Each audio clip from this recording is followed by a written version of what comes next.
Good evening everyone, good evening. Good evening दोस्तों, सभी का स्वागत है। Welcome to the session. जय हिंद। Good evening, good evening, good evening दोस्तों। आई होप आप एकदम बढ़िया हैं और सेशन लगाने के लिए तैयार हैं। देखिए, अगर आप सच में मेहनत कर रहे हैं तो आपको इस समय तक एग्जॉस्टेड फील होना चाहिए। अगर आप सच में सुबह जल्दी उठ जाते हैं और तब से अब तक एफर्ट कर रहे हैं, या सुबह अगर जल्दी नहीं भी उठते तो भी अगर आप मान लेते हैं 8-9 बजे उठते हैं, 10 बजे तक उठते हैं और रात को लेट तक जागते हैं, तो भी आप जो है अब तक काफी कुछ आपने होपफुली आज के डे में कवर करा होगा। Not waste even a single day now, because गिने चुने आपके पास दिन बचे हैं।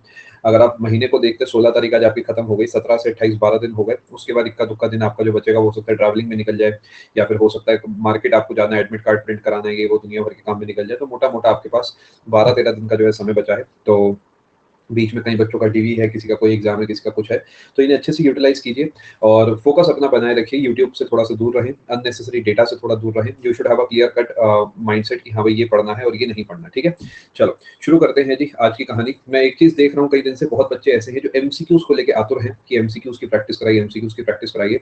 देखिए, एमसीक्यूज की प्रैक्टिस तब तक नहीं कराई जाएगी जब तक आप उस एमसीक्यू के आंसर देने लायक नहीं बन जाते हैं ना। तो ये मैं आपको इनिशियली ही बता दूं कि इस क्लास में आपको थ्योरी पढ़ाई जाएगी इंटरनेट की। ऐसा मैं इसलिए शुरू में ही बता रहा हूँ, कहीं आप सिर्फ एमसीक्यूज लगाने आए हो तो ये वो क्लास नहीं है जिसमें आपको एमसीक्यूज कराए जाएंगे। इसमें हम इंटरनेट की थ्योरी कवर करेंगे। ये थ्योरी क्यों इंपॉर्टेंट है आपको अगले 1 से 1.5 घंटे के अंदर समझ आ जाएगा। ठीक है, इस टॉपिक के बाद हमारे कुछ ही बेसिक टॉपिक्स बचेंगे जो कि इस कोर्स में रहेंगे। एंड इसके बाद अगली क्लास जो है आपकी सैटरडे को है। सैटरडे को एमसीक्यूज की हम लोग प्रैक्टिस करेंगे। सैटरडे को आपकी 2 क्लासेस हैं, उन 2 क्लासेस में मिनिमम 1 क्लास हम एमसीक्यूज की प्रैक्टिस करेंगे। ठीक है, और एक चीज मैं आपको गारंटी से कह सकता हूँ, अगर आपने थ्योरी नहीं भी लगाई, अगर आपने एमसीक्यूज नहीं भी लगाए ना और आप पेपर देने चले गए, आपका पेपर बढ़िया जाएगा। क्योंकि मुझे विश्वास है कि जो कंटेंट आपको कराया गया है इसके बाहर कुछ बचता नहीं है। आप इसे चाहें तो कंपेयर भी करके देख सकते हैं अपनी किताब, नोट्स, पीडीएफ, इससे भी अधिकतर चीजें हम इस कोर्स में जो है बड़े लेवल पे कवर कर रहे हैं। और कमाल की बात यह है कि यहाँ पर हम चीजों को समझ भी रहे हैं। ऐसा नहीं है कि 100% समझ रहे हैं क्योंकि उतना समय नहीं है, बट मेन में जो समझा जा सकता है उसे हम समझने की कोशिश भी कर रहे हैं। ठीक है, कल की क्लास जो आपकी थी कल 15 फरवरी वाली क्लास आपकी नहीं हुई थी। किसी कारणवश वो क्लास नहीं हो पाई थी, कुछ इलेक्ट्रिकल इशू हो गया था कल, तो वो वाला कंटेंट मैं आपको आज की क्लास में कवर करा रहा हूँ। ठीक है, चलिए शुरू करते हैं दोस्तों फटाफट से कहानी। बहुत आसान सा चैप्टर है, आपको आसानी से समझ में आ जाएगा, लेकिन इंपॉर्टेंट है, काफी ज्यादा इंपॉर्टेंट है। इससे आपको डायरेक्ट सवाल देखने को मिलेंगे अपने पेपर में। I am very sure of it. चलिए, बाकी जिसके जो डाउट्स है वो मुझे क्वेश्चन टैब में भेज दीजिए। जाने से पहले आपके डाउट्स लेके जाऊंगा मैं, और कोशिश करेगा कि पहले आधे पौने घंटे के अंदर अपने डाउट्स, मैक्स टू मैक्स 11 बजे तक अपने डाउट्स भेज दीजिएगा। ठीक है, चलिए।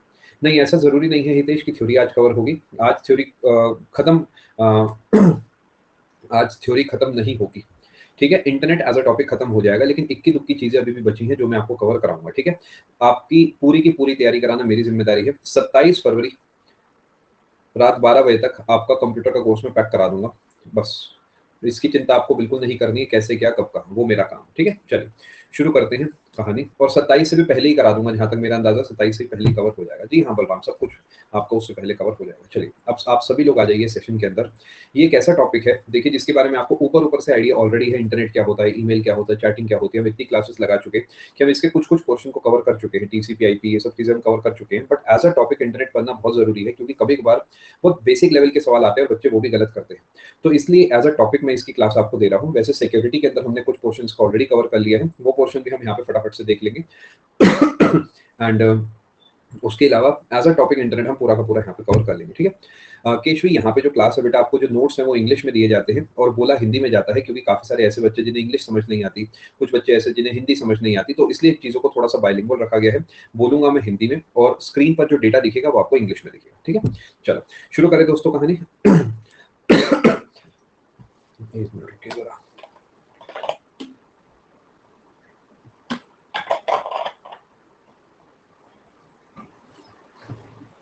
Good evening. चलिए, देखिए, फोकस करिएगा स्क्रीन की तरफ थोड़ा ज्यादा, आपस में बातें मत करिएगा। ठीक है, इंटरनेट की हम यहाँ से बात करें। जी हाँ, मेरी तबीयत ठीक है। इंटरनेट क्या होता है और वर्ल्ड वाइड वेब क्या होता है, इसे मैं आपको ऑलरेडी बता चुका हूँ, फिर भी ध्यान से सुनिएगा। देखिए, इंटरनेट की फुल फॉर्म आपको पता होनी चाहिए। स्क्रीन पर मैं डेटा कुछ मार्क करूंगा जिस पे आपको ज्यादा फोकस करना है। इंटरनेट इज इंटरनेशनल नेटवर्क, और इसकी शुरुआत जो है वो करी गई है विंड सर्फ के द्वारा। ये आपका पेपर में भी कई बार सवाल आया है, और वैसे भी आपको पता होना चाहिए कि who is known as the father of internet. So the answer would be Vint Cerf. ठीक है, समझते चलिएगा चीजों को, बिकॉज पेपर में जब ये सवाल दिखेगा और आपको ऑप्शन में चार्ल्स बैबेज साथ दिखेगा या टिम बर्नर्स ली दिखेगा, तो नुकसान हो जाएगा, क्योंकि अभी तो आपको अकेला ये नाम दिख रहा है तो आप पहचान रहे हो, बट जब ऑप्शन में टिम बर्नर्स ली और चार्ल्स बेबेज जैसे नाम आ जाता है तो मुश्किल हो जाता है। इंटरनेट से एसोसिएटेड है विंडसर, डब्ल्यू से एसोसिएटेड है आपके जो है टिम बर्नर्स ली, ठीक है। Internet is network of the network, ये सारी बचकानी बातें हैं, आप जानते हैं। पिछले 2 से 3 सालों से मैं ऐसे सवाल बहुत देख रहा हूँ पेपर में, जिसमें आपको 4 स्टेटमेंट देता है और कहता है which of the following is not correct.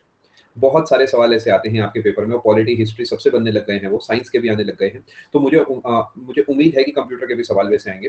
तो उसके लिए कुछ बेसिक चीजें मैं आपको यहाँ बता देता हूँ, ठीक है। अभी इस पे आ जाएंगे हम, पहले आप एडवांटेजेस ऑफ इंटरनेट को एक बार पढ़ लीजिए, ठीक है। क्या क्या फायदे हैं इंटरनेट के और क्या क्या नुकसान है इंटरनेट के। देखिए, सबसे पहली बात, ये आपको आसानी से कम्युनिकेट कराता है। क्या आप और हम इंटरनेट से जुड़े हुए हैं? जी हाँ, आप और हम आपस में इंटरनेट से जुड़े हुए हैं, ठीक है। इसी तरीके आप दुनिया भर का जो ज्ञान है अपने घर के अंदर ला सकते हैं। आप आज घर में बैठे बैठे यूट्यूब शॉर्ट्स देखते रहते हैं, यूपीएससी के इंटरव्यू, मॉक इंटरव्यू देखते रहते हैं, एसएससी की तैयारी कैसे करनी है, 10 दिन में टॉपर कैसे बनना है, 2 दिन में कंप्यूटर कैसे कवर करे, वो 5 पेज कौन से हैं जिनसे कंप्यूटर के सवाल आएंगे, ये सब चीजें आप इंटरनेट पे सर्च करते रहते हैं। और आपको 2025 का जो सीजीएल उसकी कट ऑफ अभी से जाननी है, पेपर हुआ नहीं है, फिर भी आपको 2023 की, 24 की, 25, 26 सबकी जो है एक टेबल चाहिए, तो वो आप एक्सेस करने की जो उम्मीद कर रहे हैं वो इंटरनेट की ही मदद से जो है आप कर रहे हैं, ठीक है जी। Global reach enables one to connect anyone on the internet, आपसे हम, हमसे आप आपस में जुड़े हुए हैं, ठीक है। Publishing documents on the internet saves paper, ये सुना होगा आपने, ई न्यूज़पेपर्स। जहां पर भी ई वर्ड लग गया, उस ई का मतलब होता है इलेक्ट्रॉनिक।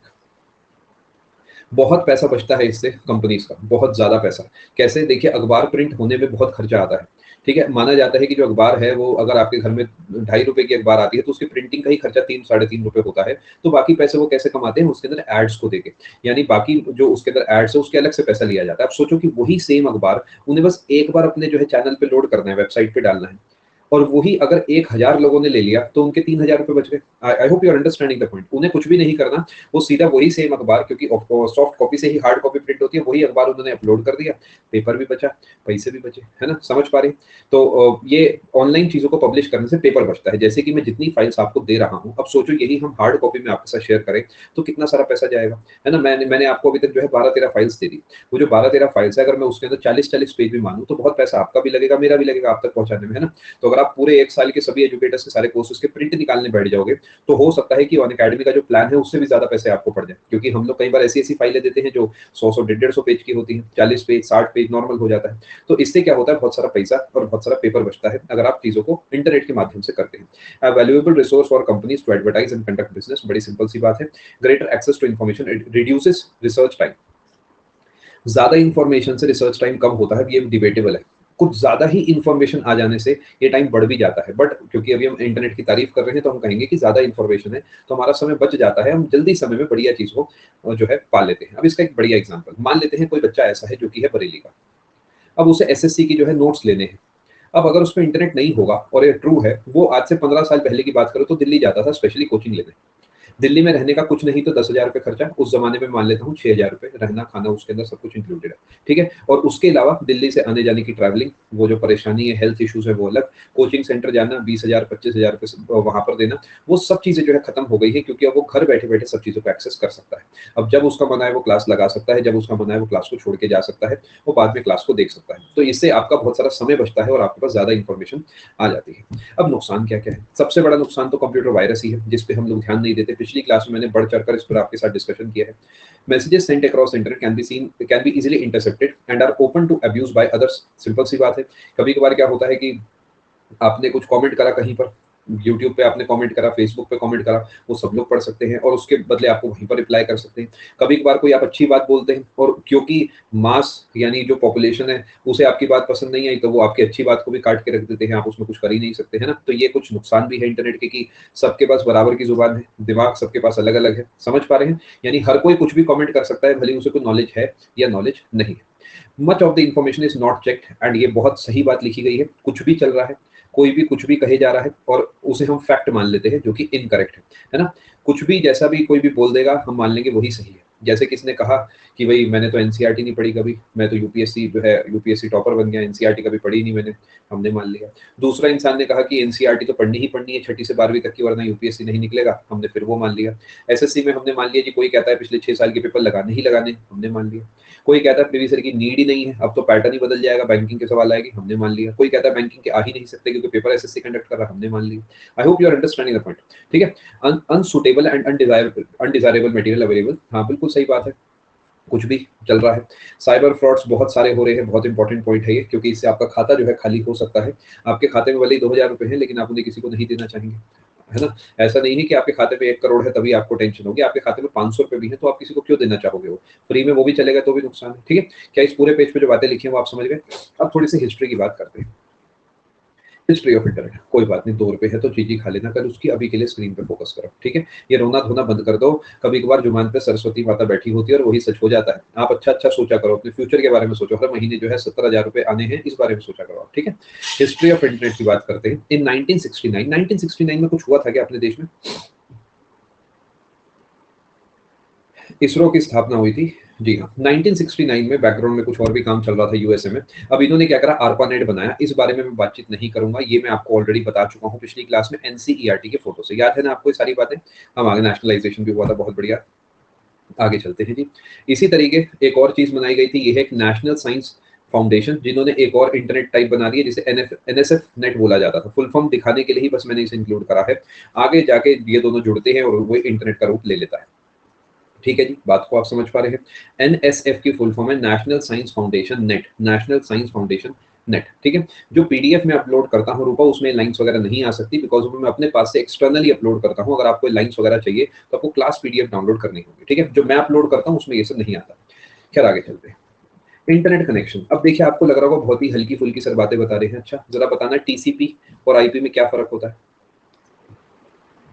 नहीं पता ना। ये सब चीजें आपको आगे चल के मैं पढ़ाऊंगा इसी क्लास में, तो लेकिन उसकी भूमिका बांध रहा हूँ अभी थोड़ा थोड़ा आपको, उसका बेस जो है मैं बनाकर दे रहा हूँ, ठीक है। आपने पेपर्स में देखा होगा डायल अप वगैरह वर्ड लिख के कहीं ना कहीं आते रहते हैं, तो वो सब चीजें भी आज की क्लास में हम कवर कर लेंगे। देखिए इंटरनेट कनेक्शन जब हम लोग लगवाते हैं तो दो चीजें हमारे लिए बड़ी इंपॉर्टेंट होती है। पहला है कितना खर्चा आएगा, दूसरा कितनी स्पीड आएगी, या पढ़े लिखी भाषा में बोलूं तो कितनी बैंडविड्थ आएगी।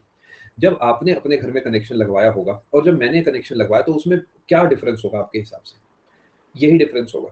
अगर आपने उस चीज पे 500 रुपए खर्चे होंगे तो मैंने हो सकता है उस चीज पे 2000 रुपए खर्चे हो, क्योंकि मुझे चाहिए हाई स्पीड और हाई कॉस्ट। हाई कॉस्ट मुझे नहीं चाहिए लेकिन मेरी मजबूरी है। आपको मान लेते हैं कि आप 1 या 2 या 3 मोबाइल फोन्स में आपको अपनी क्लास लगानी है, तो आप जो है लो बैंडविड्थ से काम चला लेंगे और आपको लो कॉस्ट उसके चक्कर में पे करनी पड़ेगी। क्या आप फर्क को समझ पा रहे हैं? यानी ये बैंडविड्थ और कॉस्ट में आपको एक जगह कॉम्प्रोमाइज करना होगा। अगर आपको बैंडविड्थ ज्यादा चाहिए, देसी भाषा में बहुत सारा डेटा, बहुत बढ़िया स्पीड चाहिए, तो पैसा ज्यादा देना होगा। अगर आप उससे कॉम्प्रोमाइज कर सकते हैं तो आपका खर्चा थोड़ा सा बच जाएगा। ये पेपर यहाँ से सीधा सवाल पूछेगा दोस्तों, इस लाइन को याद रखिएगा। The speed of internet depends on क्या? बैंडविड्थ। कॉस्ट नहीं होगा उसका आंसर, है ना। कॉस्ट तो कंपनी तय करती है, बैंडविड्थ पे डिपेंड करती है कि स्पीड कितनी है। अब कुछ बच्चों वाली बातें समझते हैं। सम ऑफ द इंटरनेट कनेक्शंस, हमारे पास कौन कौन से ऑप्शन होते हैं इंटरनेट लगवाने के लिए, ठीक है। देखिए एक होता है डायल अप, एक होता है नेटवर्क। अपने आप में कुछ नहीं है रुपेश, नेटवर्क की स्पीड, नेटवर्क की स्पीड, है ना। नेटवर्क अपने आप में एक कॉमन सा शब्द हो गया, ठीक है। कॉस्ट के फैक्टर्स क्या होते हैं? कॉस्ट का मतलब कितना महंगा प्लान है। जैसे मयंक, आप जब इंटरनेट अपने घर में लगवाते हैं तो उसमें दो चीजें देखी जाती है ना। अगर मैं कॉस्ट की बात करूं तो एक तो स्पीड कितनी आ रही है, एक डेटा कितना है। आजकल इतना तगड़ा मार्केट में कंपटीशन हो चुका है कि डेटा तो सभी के सभी अनलिमिटेड देने को तैयार है, क्योंकि मार्केट में कंपटीशन है। पहले ऐसा नहीं होता था, पहले लिमिट होती थी, ठीक है। कंपनी कॉस्ट कैसे डिसाइड करती है? मैं अगर आप कंपनी पॉइंट ऑफ व्यू पे देखोगे तो मार्केट के ऊपर डिपेंड करता है। अगर एयरटेल को डिसाइड करना है तो सबसे पहले वो ये देखेगी कि जियो के प्लान्स किस रेट के चल रहे हैं, तभी वो मार्केट में टिक पाएगी। तो company point of view is based on oligopoly concept, कि मार्केट के अंदर क्या चल रहा है, ठीक है। कंपनी उस तरीके सोचती है। आगे चले।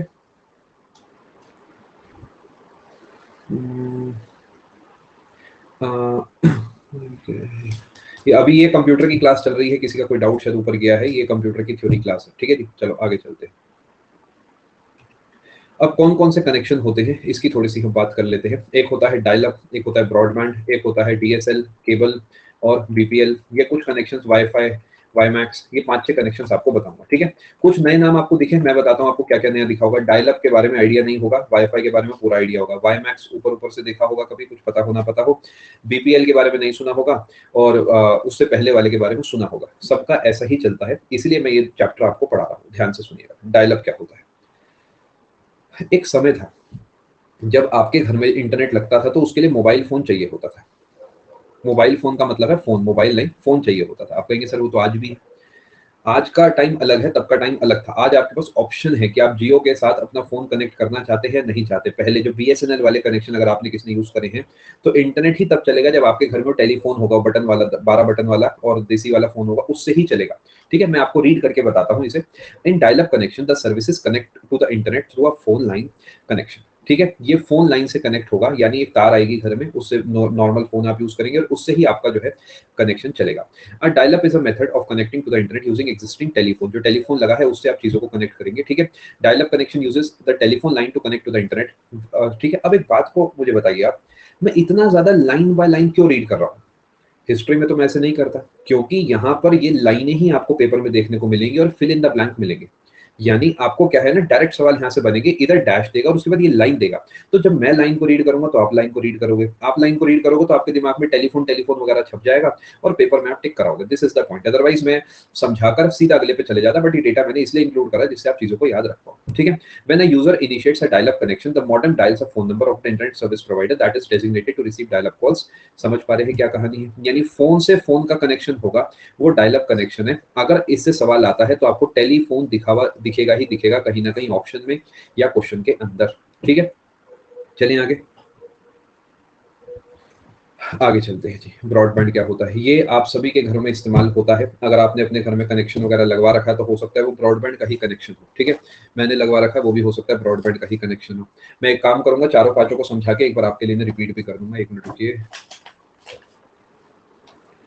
ठीक है, देखिए ब्रॉडबैंड क्या होता है, मैं आपको थोड़ा सा समझाने की कोशिश करता हूँ। एक मिनट रुकिए जरा।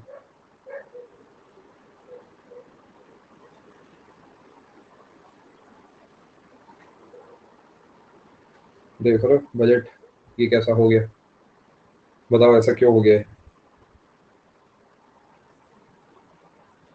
मैंने इसका एक छोटा सा पीस काट के अपने वॉलेट में रखा हुआ है, तो कहीं मैं बाहर जाता हूँ तो मैं पूरा तो लेके जाऊंगा नहीं, तो बहुत छोटा सा पीस मैंने रखा हुआ है। कभी मुझे नीड होती है तो मैं उससे ही जो है साफ कर लेता हूँ। चलो, अब समझाता हूँ क्या है ये ब्रॉडबैंड कनेक्शन क्या है। सबसे पहली बात ये है आपका एक हाई स्पीड कनेक्शन वाला मसला। देखिए समझिए, ये है हाई स्पीड कनेक्शन चलेगा और ये फास्टर होगा, ऑब्वियसली तभी आया है, तभी डायल अप रिप्लेस हो गया है ब्रॉडबैंड से। ये समझाता हूँ थोड़ा सा डिटेल में। देखिए, it is a high speed connection. दोनों जगह हाई स्पीड आपने नोटिस करा, दो जगह से डेफिनेशन में रीड करिए, दोनों जगह आपने हाई स्पीड पढ़ा, तो ये इंपॉर्टेंट है। It is a high speed connection allow us that allows using the telephone internet simultaneously. यानी आप टेलीफोन को और इंटरनेट को दोनों को साथ में यूज कर सकते हो, और ये आपके घर में जनरली केबल वगैरह की फोन फॉर्म में आता है। ठीक है, या सैटेलाइट के फॉर्म में आता है। समझ पा रहे हैं? आपके घर में अगर ब्रॉडबैंड है तो आपके घर के पास वाले खंबे से एक काली रंग की तार आई होगी, एक या दो, और उस तार के थ्रू आपके घर में इंटरनेट चल रहा होगा। आजकल टेक्नोलॉजी और हाई फाई हो गई है, आजकल मोबाइल फोन ऑप्शनल हो गया है, और आप अगर इसे नहीं भी खरीद के लगाओगे तो भी आपका काम चल जाएगा, डायरेक्टली आपके घर के इंटरनेट चल जाते हैं। ठीक है, समझ पा रहे हैं क्या मैं आपको समझाना चाह रहा हूँ? ब्रॉडबैंड जो आपका है, इसमें आप इंटरनेट टेलीफोन को साथ में यूज कर सकते हो।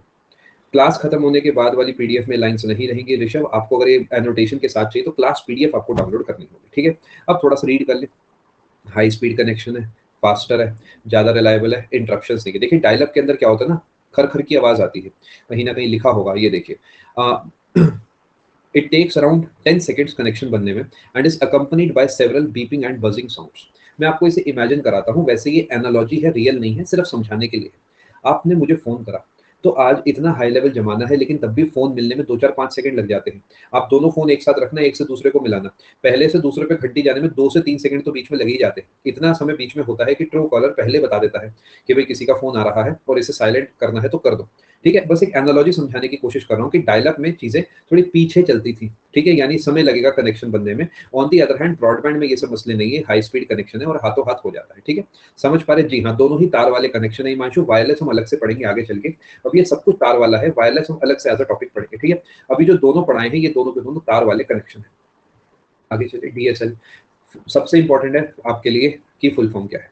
आपको पता होना चाहिए आपके लिए क्या इंपॉर्टेंट है। Full form digital subscriber line, ये भी एक तरीके का ब्रॉडबैंड कनेक्शन ही है, और इसके अंदर क्या होता है, it provides internet access by transmitting digital data over the wires of a local telephone network.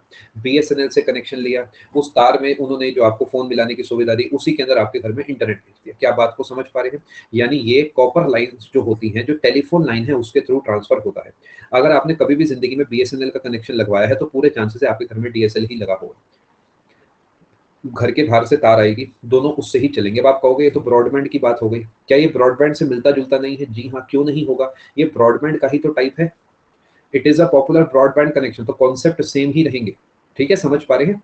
Broadband include several high speed transmission technology such as, तो ये एक तरीके का टाइप ऑफ ब्रॉडबैंड है।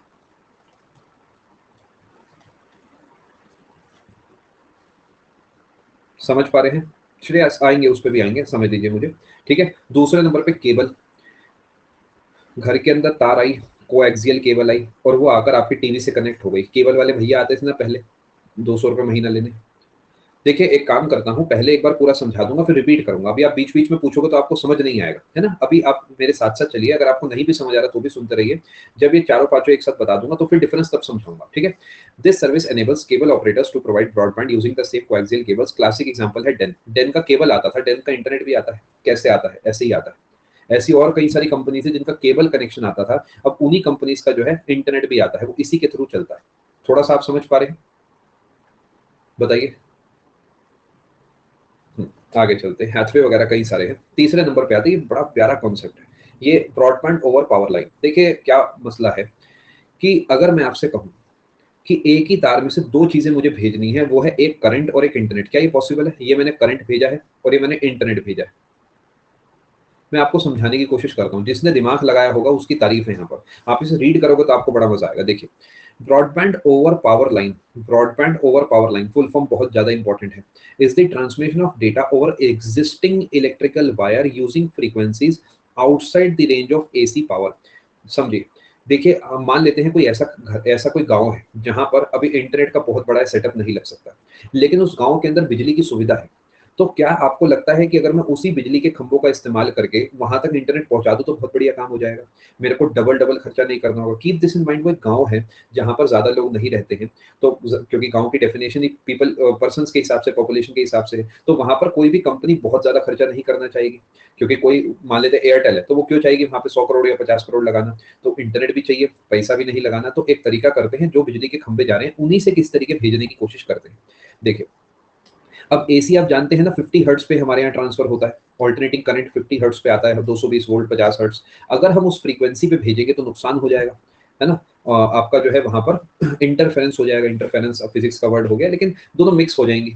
अगर हम उस फ्रीक्वेंसी को पूरे तरीके छोड़ते हुए कोई और फ्रीक्वेंसी का इस्तेमाल करें तो दोनों चीजें जा सकती है। देखिए, broadband over power line is the transmission of data और एग्जिस्टिंग इलेक्ट्रिकल वायर जो तारे लगी हुई थी, ऐसी फ्रीक्वेंसी जो कि एसी से एसोसिएटेड नहीं है। Special networking equipment is required to translate या ट्रांसपोर्ट इलेक्ट। समझ गए क्या कहानी? आप समझ पा रहे हैं? इससे आप क्या कर सकते हैं, बहुत लंबी दूरी तक इंटरनेट को भेज सकते हैं। देखिए ऊपर वाले को भी रीड कर देता हूँ। Existing low and medium voltage electrical power distribution network, BPL is good for areas where there are no broadband connections but power infrastructure exist. क्या ये कॉन्सेप्ट समझ पाए? पूरा प्रॉपर इंटरनेट की अभी सुविधा नहीं आ सकती है, बजट नहीं है। हर कंपनी को देखना होता है कि अगर मैं कहीं 100 रुपए लगाऊंगी तो वहां से 200 रुपए वापस आना चाहिए। ठीक है जी हाँ, बिल्कुल। मैं जो खंबे होते हैं, हर खंबे के ऊपर राउटर जैसा एक डब्बा टांग देते हैं और वो उसे आगे ट्रांसमिट करता रहता है। आपको अगर एक कम भी आया ना समझ, तो मुझे चलेगा। मेरे को आपको इसमें एक्सपर्ट नहीं बनाना है। मेरे को चाहिए कि वहां पे पूछा गया बीपीएल की फुल फॉर्म, आपने टिक कर दिया। वहां पे आपसे पूछा गया वो कौन सा टाइप ऑफ ब्रॉडबैंड ट्रांसमिशन है या कौन सा टाइप ऑफ ब्रॉडबैंड है जिसमें existing voltage electrical power distribution network के थ्रू भेजा जाता है, आप इस पे टिक कराए। मेरा टारगेट टिक कराना है, बाकी नहीं। समझ पा रहे हैं बात को? कंपनी इलेक्ट्रिसिटी कैसे सेल करती है? खंभों से वो ट्रांसमिट होती है रूपा, हाई वोल्टेज से भेजी जाती है और फिर ट्रांसफार्मर उसे जो ट्रांसफार्मर होता है उसे लो वोल्टेज कर देता है। हाई वोल्टेज से इसलिए भेजी जाती है बिकॉज से पावर लॉस कम होता है और आगे जाके जितना आप कंज्यूम करते हैं उसके हिसाब से बिल आता है। ठीक है, डिटेल में लिखे रूपा अपना डाउट एक सिंगल मैसेज में डिटेल में लिख के क्वेश्चन टैब में भेजे। चलिए, क्या आपको तीनों बातें समझ आ गई? आई होप आ गई होगी, नहीं भी आई तो कोई बात नहीं। एक बार इसे रीड करते हैं। Broadband over power line, transmission of large amount of data over existing. तीनों जगह एग्जिस्टिंग वर्ड आपने नोटिस करा होगा और इलेक्ट्रिकल वर्ड नोटिस करा होगा, पेपर में भी यही काम करना है। ठीक है जी, बाकी आप समझ ही गए हैं, सारी कहानी सिंपल सी बातें हैं। हाँ अब समझिए जरा। अभी तक जो आपको बताया गया है वो बताया गया है एक डायल अप कनेक्शन जिसमें टेलीफोन का इस्तेमाल होगा, लैग आएगा, 5-7 सेकंड लग जाएंगे कनेक्शन होने में और तब जाके सारा सेटअप होगा। ये थोड़ा स्लो होता है, आउटडेटेड होता है, ठीक है। उसके बाद ब्रॉडबैंड हाई स्पीड कनेक्शन होता है और ये अच्छे से काम करता है, अपडेटेड आइटम है ये। इसके कई सारे वैरायटी होती है जैसे कि डीएसएल, इसके अंदर आपके घर में जो है डिजिटल लाइन्स के रूप में डेटा भेजा जाता है, यानी जो टेलीफोन है, टेलीफोन से आपका जो है इंटरनेट चल जाएगा। केबल, जो केबल वाले भैया तार लाए थे कोएक्सियल केबल, उसके थ्रू चल जाएगा। और तीसरे नंबर पे मैंने आपको बताया ब्रॉडबैंड ओवर पावर लाइन, जिसमें जो बिजली के खंभे हैं उनसे आपके घर तक इंटरनेट आ जाएगा। क्या बात को आप समझ पा रहे हैं? कैसे ट्रांसमिट करेंगे सुमित, ये हमारे इस कोर्स का हिस्सा नहीं है, तो आप उसे इंटरनेट पे आराम से पढ़ सकते हैं। मेरा फर्ज आपको जो सिखाना है वो ये है कि आपके पेपर में जो पूछा जाएगा, है ना, मतलब इसे अदरवाइज नहीं लेना आप लोगों ने, कि जो पूछा जाएगा वो पढ़ाना मेरी जिम्मेदारी है, ठीक है। क्या तीनों बातें आप समझ गए, पहला, दूसरा, तीसरा? अब आते हैं वायरलेस। ये काफी सिंपल है, आप ऑलरेडी जानते हैं। वाईफाई की फुल फॉर्म आप में से किस किस को पता है, बताइए जरा। आपने अगर एब्रीविएशंस वाली लिस्ट पढ़ी होगी तो आपको आती होगी, वरना अभी पता लग जाएगा, ठीक है। देखिए कैसे चलता है ना कि बिजली आज भी अपने देश में ज्यादा इलाकों में है इंटरनेट के मुकाबले। इंटरनेट में मोबाइल फोन वाले की बात नहीं कर रहा, मैं तारों वाले इंटरनेट की बात कर रहा हूँ कि मुझे अपने घर के कंप्यूटर में उसे चलाना है। तो इसलिए वो बिजली के खंभों का इस्तेमाल करके आप डायरेक्टली जो है आप उस इलाके में भी इंटरनेट भेज सकते हैं। आगे चलते हैं। वाईफाई, इसके बारे में कुछ भी ऐसा नहीं है जो आपको ना पता हो, एक बात को छोड़ के, कि ये कौन सी फ्रीक्वेंसी पे काम करता है, रेडियो फ्रीक्वेंसी पे, ठीक है, ध्यान आप रखेंगे। और इसके अंदर आप हाई स्पीड कनेक्शन जो है चला सकते हैं एंड इसमें केबल वगैरह की जरूरत नहीं होती। जैसे मेरे घर के अंदर एक राउटर रखा है, ठीक है, उसके अंदर कुछ कुछ होता है और उसके बाद मेरे फ़ोन में जो है ऐसा कुछ बना आ जाता है, तो मुझे पता लग जाता है जी मेरा इंटरनेट चल रहा है और मैं आराम से जो है अपना काम पूरा कर सकता हूँ। समझ पा रहे हैं? कोई कनेक्शन नहीं है, कोई तार वगैरह नहीं है, ठीक है? देखिए मैं वो भाषा बोल रहा हूँ जिससे आपका इंटरेस्ट भी बना रहे और आप तक इन्फॉर्मेशन भी पहुँच जाए, ठीक है? अननेसेसरी टेक्निकल बातें बोलने का कोई सेंस नहीं है। अब एक चीज़ होती है हॉटस्पॉट, ये तो आप जानते ही हैं, है ना? हॉटस्पॉट क्या होता है कि मान लेते हैं कि आपके फ़ोन में इंटरनेट नहीं चल रहा, तो मैं अपने फ़ोन को वाईफ़ाई हॉटस्पॉट बना दूँगा, यानी मैं अपने फ़ोन से आप तक जो है इंटरनेट भेज दूँगा। ऐसा बहुत जगह होता है। जब आप रेस्टोरेंट वगैरह में जाते हैं, आजकल रेलवे स्टेशंस वगैरह पे जाते हैं, तो वहाँ पर आप वाईफ़ाई जो है एक्सेस कर सकते हैं। जहाँ से वो निकल रहा है, उसे आप बोलते हैं हॉटस्पॉट। क्या बात को आप समझ पा रहे हैं? यानी वो सोर्स के रूप में काम करता है। जब भी आप में से कोई ऐसा कमेंट करता है जो कि रेलेवेंट होता है, आप पता नहीं इस चीज़ को नोटिस करते हैं, नहीं करते। मैं बहुत बार एग्ज़ैक्टली वो कमेंट पिक करता हूँ, क्योंकि उससे कॉन्फिडेंस बनता है आप लोगों का। तो कई बार जैसे अभी एक मयंक ने लिखा एक्टिंग एज़ सोर्स, तो मैंने एग्ज़ैक्टली वो कमेंट वहाँ से पिक करा, इससे आपको कॉन्फिडेंस बनेगा, ठीक है? क्या वाईफ़ाई आप समझ गए रेडियो फ्रीक्वेंसी पे काम करता है, हाई स्पीड कनेक्शन है, वायरलेस है और इसे आप हॉटस्पॉट के रूप में इस्तेमाल करना जानते हैं। वाईमैक्स, ये क्या कहानी है? इसे समझने से पहले दोनों में फ़र्क ही देख लेते हैं सीधा। वाई-फाई, वाई-मैक्स में फ़र्क क्या है? देखिए, वाई-फाई जो है ना छोटे इलाकों में इस्तेमाल होता है, जैसे कि आपके घर में, आपकी फैक्ट्री में, आपके ऑफ़िस में, बहुत ज़्यादा गए तो रेलवे स्टेशन पे वो भी मल्टीपल वाई-फाई लगे होते हैं। लेकिन जो वाई-मैक्स है ना, वो बड़े एरिया में इस्तेमाल होता है। ये मैन यानी मेट्रोपॉलिटन एरिया नेटवर्क है, ये लैन यानी लोकल एरिया नेटवर्क है। वाई-फाई से कोई गारंटी है कि बढ़िया चलेगा सब कुछ? नहीं। कभी दूर है, कभी पास है, थोड़ा-सा हम दूर गए, घर के बाहर क्या चले गए, हमारा नाता ही टूट गया, है ना? ऐसे ही होता है ना कि आप गैलरी में चले गए, ये क्या हो गया? अंदर चलो, आप वीडियो कॉलिंग करते-करते बाहर आ गए, तो वीडियो कॉल नहीं चल रही, अंदर आ गए चल रही है, अब हमें घरवालों के सामने बात नहीं करनी, फँस गए, क्या करें? फाइनली वाई-फाई बंद करो, मोबाइल डेटा से काम करो, ऐसे ही तो चलता है ना। यानी वाई-फाई की एक सर्टेन रेंज होती है जिसके बाहर वो काम नहीं कर सकता और वाईमैक्स जो है क्वालिटी बताता है, वाईमैक्स की भी रेंज होती है जो कि लेकिन बहुत बड़े लेवल पे होती है, बहुत ज़्यादा फैली हुई होती है। एक बार अब इसे रीड करते हैं। वाईमैक्स क्या होता है? देखिए समझते हैं। They are expected to deliver broadband access services to residential and enterprise customers in blah blah blah, लंबी चौड़ी कहानी है। मुद्दे की बात ये है कि आपके पूरे शहर में मान लो मैंने एक बहुत बड़ा सेटअप लगा दिया वाईफाई का जगह-जगह पे, तो वो वाईमैक्स हो जाएगा। क्या बात को आप समझ पा रहे हैं? आपने सुना होगा ना बाहर के कई सारे देश तो ऐसे जिनमें पूरे देश में ही जो है वाईफाई फ्री है। वो देश भी तो इतने से हैं राजमा चावल जितने हैं। आप अपने देश को देखो एक बार, फिर उन देश को देखो जो यूरोपियन देश हैं, छोटे-छोटे बेचारे देश हैं। 2 लीटर पेट्रोल डलवाया, पूरे देश को पार कर दिया। अपना देश वैसे थोड़ी है, अपना देश बहुत बड़ा है, तो इतना आसान नहीं है अपने देश में वो सुविधाएँ लाना, है ना? तो वाई-फाई और वाईमैक्स के अंदर जो फ़र्क है, वो है रेंज का और क्वालिटी का, ठीक है? वाईमैक्स जो आपका है बेसिकली वो आपको क्वालिटी देता है, यानी वो आप कहेंगे और बढ़िया टेक्नोलॉजी का हो गया। सेकेंडली मोस्ट इंपोर्टेंट पॉइंट ये है कि मेट्रोपॉलिटन एरिया नेटवर्क है, पूरे शहर के अंदर आप इसे बिछा सकते हैं।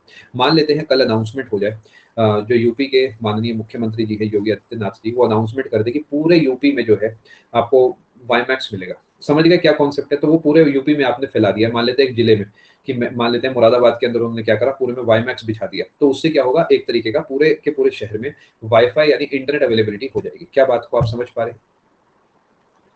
बताइए। ये मेट्रोपॉलिटन एरिया नेटवर्क है, ध्यान आप रखेंगे। दिल्ली का मैंने सुना नहीं है हिमांशु, कुछ हो सकता है न्यूज में आओ जो मेरी नजर में ना आया हो, आप एक बार चेक कर लेना, ठीक है। खैर आगे चलते हैं। ये आप समझ गए, रेंज इसकी शॉर्ट रेंज है, ये लॉन्ग रेंज है, सिंपल सी बातें हैं। इसकी स्पीड जो है वो दोनों की बराबर सी है, फिर भी वाईमैक्स थोड़ा आगे रहता है, ठीक है। बस आगे चलते हैं। कॉस्ट ऑब्वियसली इसकी ज्यादा होगी क्योंकि इसके लिए आपको पूरा इंस्टॉल करना पड़ेगा सेटअप। खैर आगे चलते हैं, चलें। ये हमने कवर कर लिया। अभी भी बता रहा हूँ, सबसे इंपॉर्टेंट फुल फॉर्म है। आप और कुछ भी पढ़ते रहो कि उसकी स्पीड 54 है और उसकी स्पीड 70 है, आपके लिए फुल फॉर्म सबसे इंपॉर्टेंट, ठीक है जी। बेसिक से ही सवाल बनेंगे अक्षय, लेकिन थोड़ा पढ़ के जाएंगे ना तो कॉन्फिडेंस से आप ऑप्शंस को एलिमिनेट कर पाएंगे। चलते हैं जी आगे। आप में से किस किस को इंटरनेट और इंट्रानेट में फर्क पता है? नहीं पता? जिसे पता है बहुत अच्छी बात है। अब आप में से किस किस को इसके साथ एक्स्ट्रा नेट का भी फर्क पता है? समझ पा रहे हैं ना क्यों क्लास में बैठाया गया है? क्योंकि कुछ ऐसा है जो और भी है। मैं ये नहीं कह रहा कि किसी को नहीं पता होगा, बहुतों को पता होगा, है ना, बट फिर भी सब सीख जाए इसी के लिए ये पर्टिकुलर क्लास ली जा रही है। ध्यान से सुनिएगा, बहुत ज्यादा आसान, बहुत ही ज्यादा आसान है। मैं आपको एक एग्जाम्पल से समझाता हूँ। जब मैं बैंक में था तो मैं अपने मोबाइल फोन में इंटरनेट का इस्तेमाल करता था, लेकिन जो मेरा सिस्टम था उसमें फिनाकल नाम का सॉफ्टवेयर चलता था, जिसके थ्रू मैं एनईएफटी ये सब खेलबाजी करता था, ठीक है। तो जब मेरा टाइम पास नहीं हो रहा होता था, जब मान लेते 4 बज गए, है ना, लेकिन 7 बजना बाकी, तो क्या होता था, 4 बजे तो कस्टमर आना बंद हो जाते थे, तो मैं वहां पर जो है गूगल क्रोम चलाने की कोशिश करता था, नहीं चलता था। और कुछ भी चलाओगे नहीं चलेगा उस पीसी में।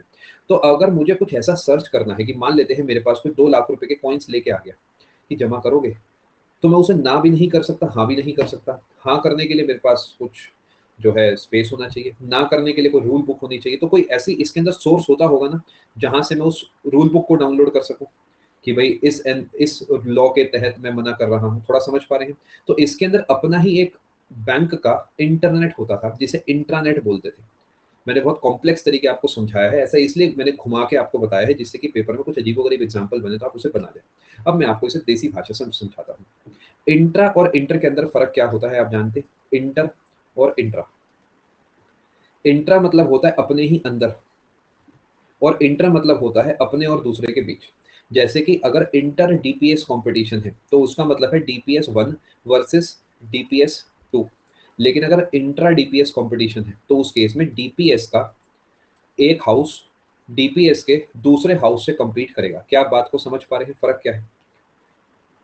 जैसे कि मान लेते हैं इंटर स्टेट चैंपियनशिप है तो उसमें स्टेट नंबर 1 स्टेट नंबर 2 से compete करेगा। लेकिन अगर मैं कहता हूं आपसे इंटर स्टेट चैंपियनशिप है तो यूपी के अंदर इंटर स्टेट चैंपियनशिप है, यूपी का कोई एक जगह यूपी की ही दूसरी जगह से compete करेगी, यानी इंट्रा में बात वहीं से मट जाती है, इंटर में बात बदल जाती है, ठीक है। समझ पा रहे हैं क्या कॉन्सेप्ट है? अब रीड कर लेते हैं बोरिंग बात को एक बार। Internet is a private network for internet tools but available within an organisation. यानी अगर अब हर एक ऑर्गेनाइजेशन का अपना इंटरनेट होता है, यानी वो उसके अंदर के ही डोमेन को कवर करता है। देखिए, अ private network with small number of connected devices. क्या आप समझ पा रहे हैं? यानी अगर मैं कहता हूँ इंट्रा एसबीआई कोई नेटवर्क है तो वो एसबीआई के ही डेटा से डील कर रहा है और वो एसबीआई के ही डेटा को कंट्रोल कर रहा है, ठीक है। इंटरनेट ग्लोबल नेटवर्क है, यानी आप इसे फेसबुक और कुछ भी खोलना चाहें खोल सकते हैं। एक्सटरनेट की तरफ बाद में आएंगे, पहले इस पे फोकस करते हैं। अब इंटरनेट का इस्तेमाल तो आप जानते ही हैं, to share corporate data among employees. ये आप समझ पाए मैंने कि आपको क्यों अपने बैंक का एग्जांपल दिया, क्यों मैंने रूल बुक पॉइंट्स का एग्जांपल दिया। यानी अगर कोई डेटा आप तक पहुंच, जैसे आप कल को मान लेते हैं आप एमईए में लग गए, ठीक है। अब एमईए में लगने के बाद आपके पास कुछ ऐसा डेटा होगा ना जो मेरे पास नहीं है, यानी आपके पास ऐसा कोई डेटा होगा मंत्रालय से जुड़ा जो आपको कहा जाएगा जब आप ओथ लेंगे कि आप किसी और से शेयर नहीं करेंगे। वो डेटा आप अपने एमईए के इंट्रानेट में एक्सेस कर पाएंगे। समझ पा रहे हैं बात को?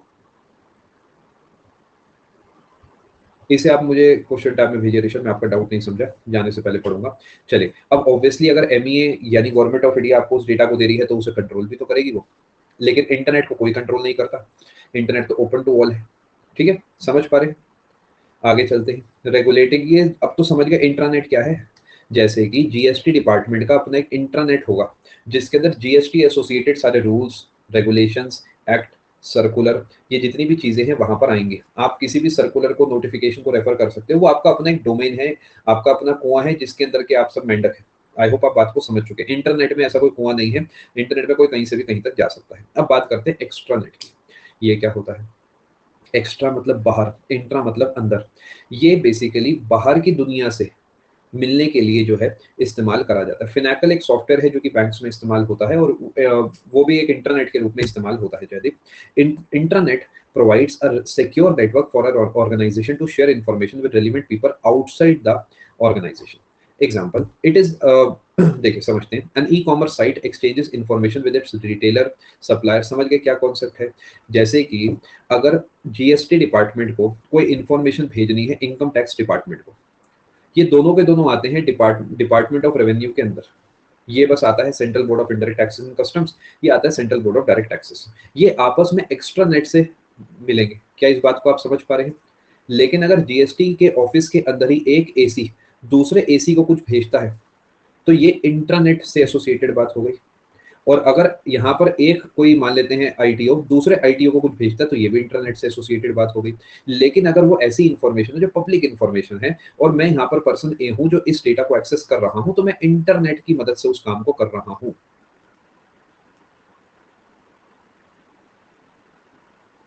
मैं एक बार दोबारा समझा देता हूँ शिवा, ध्यान से सुनिए। एक्स्ट्रा नेट, इंट्रानेट और इंटरनेट में क्या फर्क है? देखिए, दुनिया से जुड़ने के लिए इंटरनेट, अपनों से जुड़ने के लिए इंट्रानेट, अपनों को किसी बाहर वाले से जोड़ने के लिए एक्स्ट्रा नेट। फर्क समझ पा रहे हैं? बताइए, समझ पा रहे हैं? पक्का?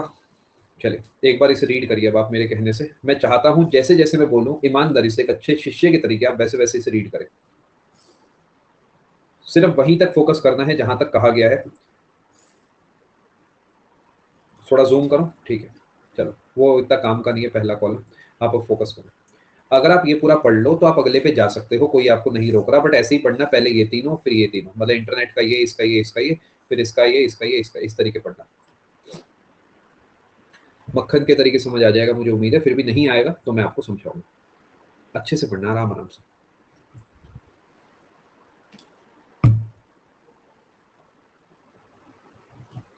श्रेया, अभी आपको मैं समझाता हूँ। आपके सवाल का आंसर नो होगा, अभी समझाता हूँ क्यों।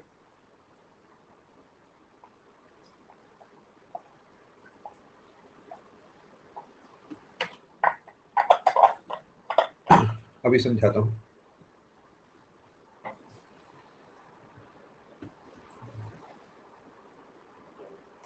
अच्छा, ये वाले स्मॉल इसकी बात करें, कोई डिफरेंस नहीं है।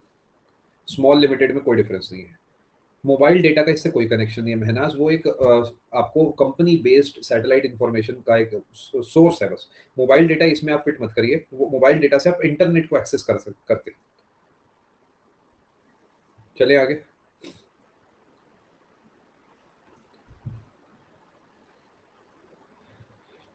ये आप समझ पा रहे हैं मल्टीपल कंपनीज क्यों लिखा है? क्योंकि अगर आईटी और जीएसटी आपस में मिलते हैं तो दोनों के रूल्स के हिसाब से चलेगा।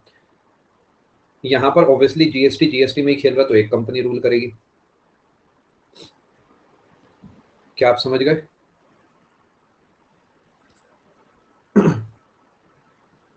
अब एक सवाल श्रेया का आया था, वो मैं आंसर दे देता हूँ। देखिए श्रेया, जो हम हमारे हॉटस्पॉट से अगर कोई कनेक्ट होता है, तो क्या वो हमारी परमिशन से कनेक्ट होगा? अगर वो परमिशन से कनेक्ट हो गया तो हमारे इंटरनेट का हिस्सा हो गया, बिकॉज वो हमसे हमारे जोन में आके कनेक्ट हुआ है। लेकिन अगर उस डेटा का इस्तेमाल करके वो इंटरनेट पर कुछ देखता है, तो वो इंटरनेट हो गया। आप समझ पा रहे हैं? मतलब हम यहाँ पर ऐसे जज नहीं कर सकते कि एग्जैक्टली वो कहाँ फिट हो रहा है। इट डिपेंड्स कि वो उससे क्या करता है। बिल्कुल, बिल्कुल सही, पीएम वाईटी ने अच्छा एग्जाम्पल दिया है। ठीक है, पूरे तरीके आप कॉन्सेप्ट समझ पाए कि अगर एक मंत्रालय, मान लेते हैं एयर इंडिया जो है, वो विस्तारा से कोई इनका आपस में कॉन्ट्रैक्ट है, ठीक है, तो ये वाला जो कनेक्शन होगा एक्स्ट्रा नेट होगा। लेकिन एयर इंडिया का एक प्लेन एयर इंडिया के दूसरे प्लेन से जो कनेक्ट है वो इंट्रा हो गया। देखिए जो एग्जाम्पल है ये एनालॉजी है, ये आप समझ पाते हो ना? एनालॉजी क्या होता है? ऐसा नहीं है कि वो एयर इंडिया का एक प्लेन दूसरे से सिर्फ इंटरनेट से कनेक्ट होगा, वो इंटरनेट के थ्रू कनेक्टेड होगा, क्योंकि इंटरनेट से बहुत सारी इंफॉर्मेशन उठा के वो आपस में शेयर करेंगे, है ना? It is not that clear, वो हम बाउंड्री ऐसे बना नहीं सकते जैसे मैंने आपको बना के दिखा दी। क्या आप पूरे तरीके मेरी बातों को समझ पा रहे हैं दोस्तों? चलो आगे चलते हैं जी, इसे भी रीड कर दो जरा फटाफट। VPN is virtual private network.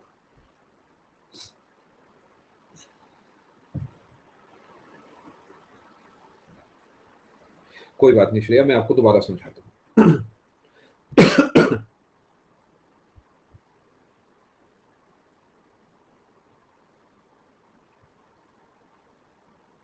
देखिए समझिए जरा, मैं आपको एक एग्जांपल से समझाता हूँ। मान लेते हैं मैं एक ऑफिस में काम करता हूँ, मैं इनकम टैक्स डिपार्टमेंट में काम करता हूँ। मैं एसएससी वाले एग्जांपल इसलिए लेता हूँ जिससे आपको थोड़ा फील आता रहे चीज़ों का, ठीक है।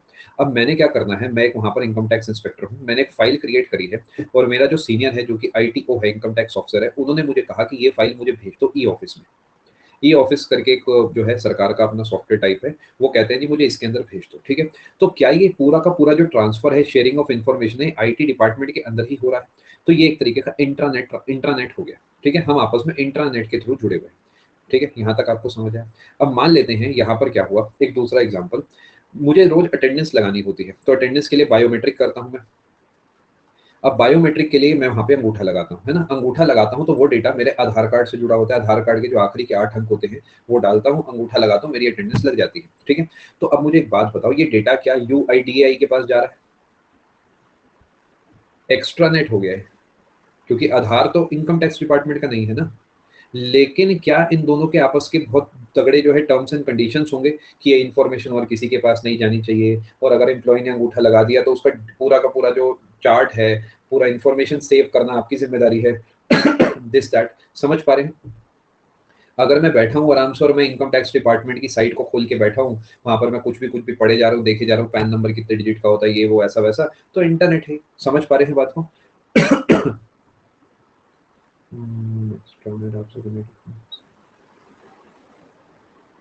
कह सकते हैं हाँ रूपा, कह सकते हैं ऐसे समझने के लिए, ठीक है। समझने के लिए है, एनालॉजी के रूप में yes, otherwise no comments on that, ठीक है। चलो आगे चलें। एनालॉजी के रूप में रूपा सही है, वैसे गलती है ना। चलो, क्या आप पूरे तरीके बात समझ पाए? दिस इज वेरी ऑब्वियस कि there is a grey area here. Grey area का मतलब ये है कि हो सकता है ओवरलैपिंग चीजें होती हो कुछ ना कुछ, कि एक ही पर्सन कुछ इन्फॉर्मेशन शेयर करता है तो वो कुछ पार्ट इंटरनेट, इंट्रानेट, एक्स्ट्रानेट से एसोसिएटेड हो। खैर आगे चलते हैं। अब देखिए पेपर में क्या होगा। पेपर में कुछ ऐसा होगा, आपको वो इन्फॉर्मेशन दिखाएगा ये, और ये पूरी कहानी देगा। Dash is a private network with a limited number of devices that are used to exchange business information among companies employees and external members, और देगा fill in the blank। और पहला ऑप्शन देगा इंट्रानेट, दूसरा ऑप्शन देगा internet, तीसरा option देगा world wide web, चौथा ऑप्शन देगा एक्स्ट्रानेट। मैं आपको गारंटी से कह सकता हूँ मैक्सिमम बच्चे इस पे टिक करके आएंगे, क्योंकि उन्होंने एक्स्ट्रा तो सुना ही नहीं होता अधिकतर, उन्होंने बस इंट्रा इंट्रा सुना होता है। इंट्रा में लॉजिक लगा लेते हैं कि अच्छा हाँ हाँ यहाँ पर तो कंपनी के एम्प्लॉय लिखा है, बस वहीं पे 4 नंबर गए, ठीक है। ज्यादा कहानी जो है वो बस आपको परेशान करने के लिए, आपने देखा एक्सटर्नल आ गया तो पक्का एक्स्ट्रानेट ही होगा। खैर आगे चलते हैं, रीड कर लीजिए एक बार इसे मेरे कहने से। टेलनेट को भी छोड़ दीजिए, टेलनेट इग्नोर कर सकते हैं आप अभी। अभी आप सिर्फ ऊपर वाले पोर्शन को रीड कीजिए। जबरदस्ती के एग्जाम्पल है, बट फिर भी एक बार पढ़ लोगे तो हो सकता है समझ में आ जाए।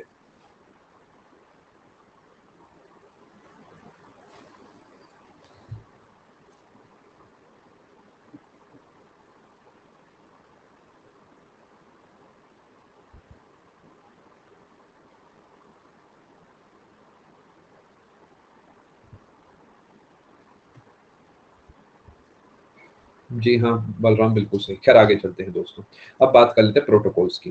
वैसे प्रोटोकॉल मैं आपको समझा चुका हूँ, it is a set of rules जो कि गवर्न करता है डेटा कैसे कम्युनिकेट होगा। ये मैं आपको पिछली क्लास में समझा चुका हूँ, फिर भी मैं आपको थोड़ा सा बता देता हूँ। प्रोटोकॉल ही बताता है क्या जाएगा, कैसे जाएगा और कब जाएगा। प्रोटोकॉल ही बताता है कैसे इंफॉर्मेशन जाएगी, कौन सी इंफॉर्मेशन जाएगी, कब जाएगी, कहाँ जाएगी। ये सब एक सेट ऑफ रूल्स के हिसाब से डिसाइड होता है, जिसे प्रोटोकॉल्स बोलते हैं। सबसे इंपॉर्टेंट कीवर्ड यही है कि it is a set of rules. ये रूल्स वाला बात आपके लिए काफी इंपॉर्टेंट है। कई तरीके के जो है प्रोटोकॉल्स होते हैं। सबसे पहली बात, प्रोटोकॉल्स मिलकर काम करते हैं, जैसे हमारे शरीर के अंग मिलकर काम करते हैं, जैसे कि हमारे शरीर का हार्ट और लंग्स मिलकर काम करते हैं। तो आप ऐसा क्लियर कट बाउंड्री नहीं बना सकते कि टीसीपी वर्सेस आईपी क्या है। थोड़ा बहुत डिफरेंस है, वो मैं आपको बताऊंगा, लेकिन ऐसा नहीं है कि ये अलग काम कर रहा है, ये अलग काम कर रहा है, ठीक है। दूसरे नंबर पे सबसे इंपॉर्टेंट बात ये है कि आपको इनकी फुल फॉर्म्स पता होनी चाहिए। कि अगर आपको ट्रिपल पी प्रोटोकॉल लिखा दिखता है या ट्रिपल पी दिखता है तो आपको पता होना चाहिए कि इसकी फुल फॉर्म क्या है, ठीक है। ये पब्लिक प्राइवेट पार्टनरशिप नहीं है। या आईपी दिखता है, टीसीपी दिखता है, ये सब आपकी फुल फॉर्म पता होनी चाहिए। चलिए सबसे पहले आते हैं टीसीपी आईपी, इन्हें समझने की कोशिश करते हैं। देखिए, transmission control protocol or internet protocol, it provides reliable transport service, that is it ensures that message sent from sender to receiver is properly routed. TCP converts messages into a set of packets, blah blah blah, लंबी चौड़ी बात है। यानी इसका काम है कि जो चिट्ठी मेरे घर से निकली है वो चिट्ठी आपके घर तक पहुंच जाए। Internet protocol, it allows different computers to communicate by creating a network of networks. IP handles the dispatch of packets over the network. Simple बात बताता हूँ, इसका काम है एड्रेस पता करना। रुकिए, IP is the part that obtains the address to which the data is sent. TCP उसकी डिलीवरी के लिए रिस्पॉन्सिबल है। जब आपकी जॉब लग जाएगी, मान लेते हैं आपकी जॉब लग गई CSS में, तो CSS से ना आपके घर पे एक लेटर आएगा, और उस लेटर सुबह सुबह आता है जनरली 10-11 बजे, हरे रंग का लिफाफा होता है, अलग ही फीलिंग होती है, ठीक है। तो वो जो लिफाफा आपके घर पे आएगा ना, तो डेफिनेटली CSS ने जब उसे भेजा होगा तो कहीं से तो उसकी इन्फॉर्मेशन को उठाया होगा।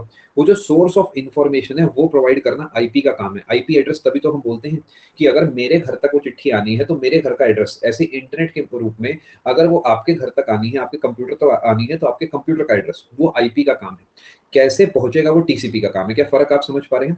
यहाँ पर बहुत क्लियर भाषा में लिखा, IP का काम है एड्रेस को ढूंढना, प्रोवाइड करना। TCP का काम है डेटा की डिलीवरी।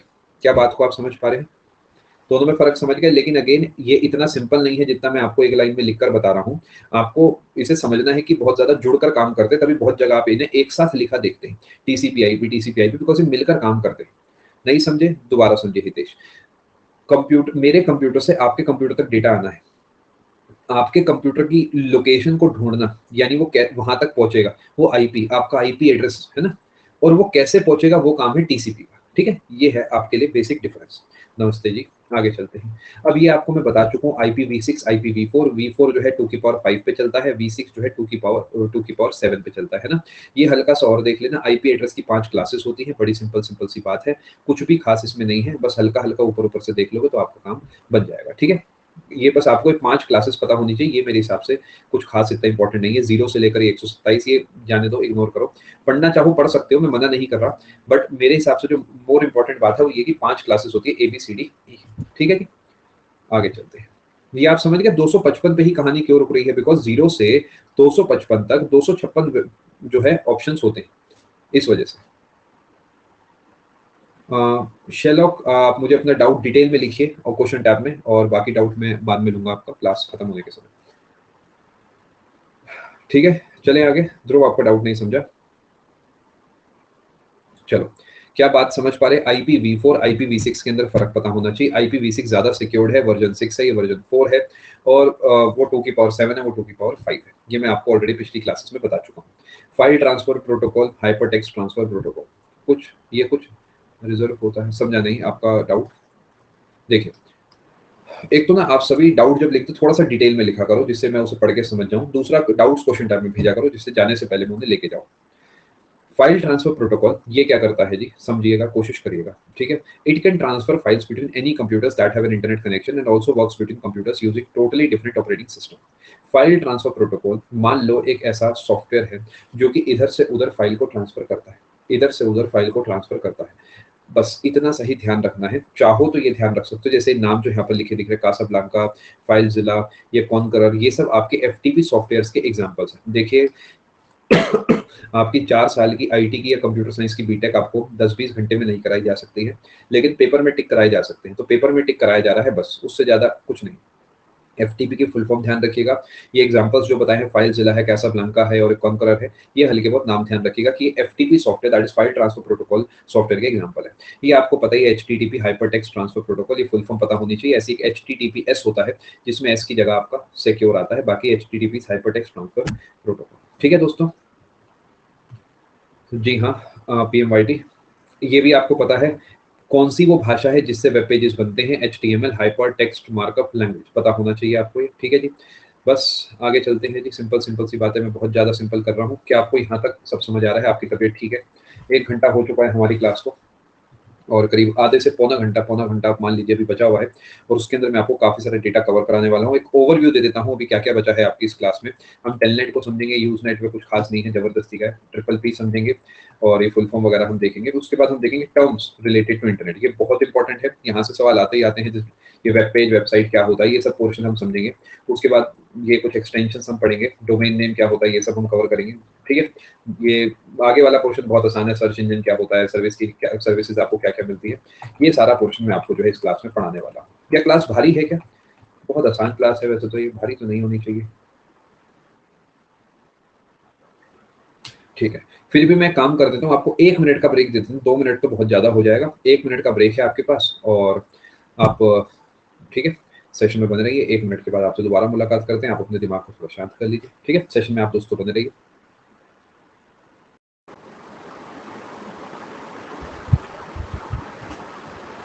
एक बार कंफर्म करेंगे, बताइए। सर की नींद लग गई, क्या बात कर रहे हैं आप इतनी जल्दी? आपको गलत फहमी है। चलें आगे,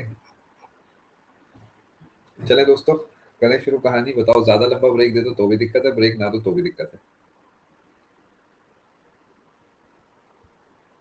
चलो चलते हैं दोस्तों आगे। आई होप यहाँ तक की सारी बातें आपको समझ आ गई है। अब हम चलते हैं टेलनेट की तरफ। 1 मिनट रुकिए जरा, कुछ कनेक्शन का इशू है क्या? रुकिए जरा प्लीज।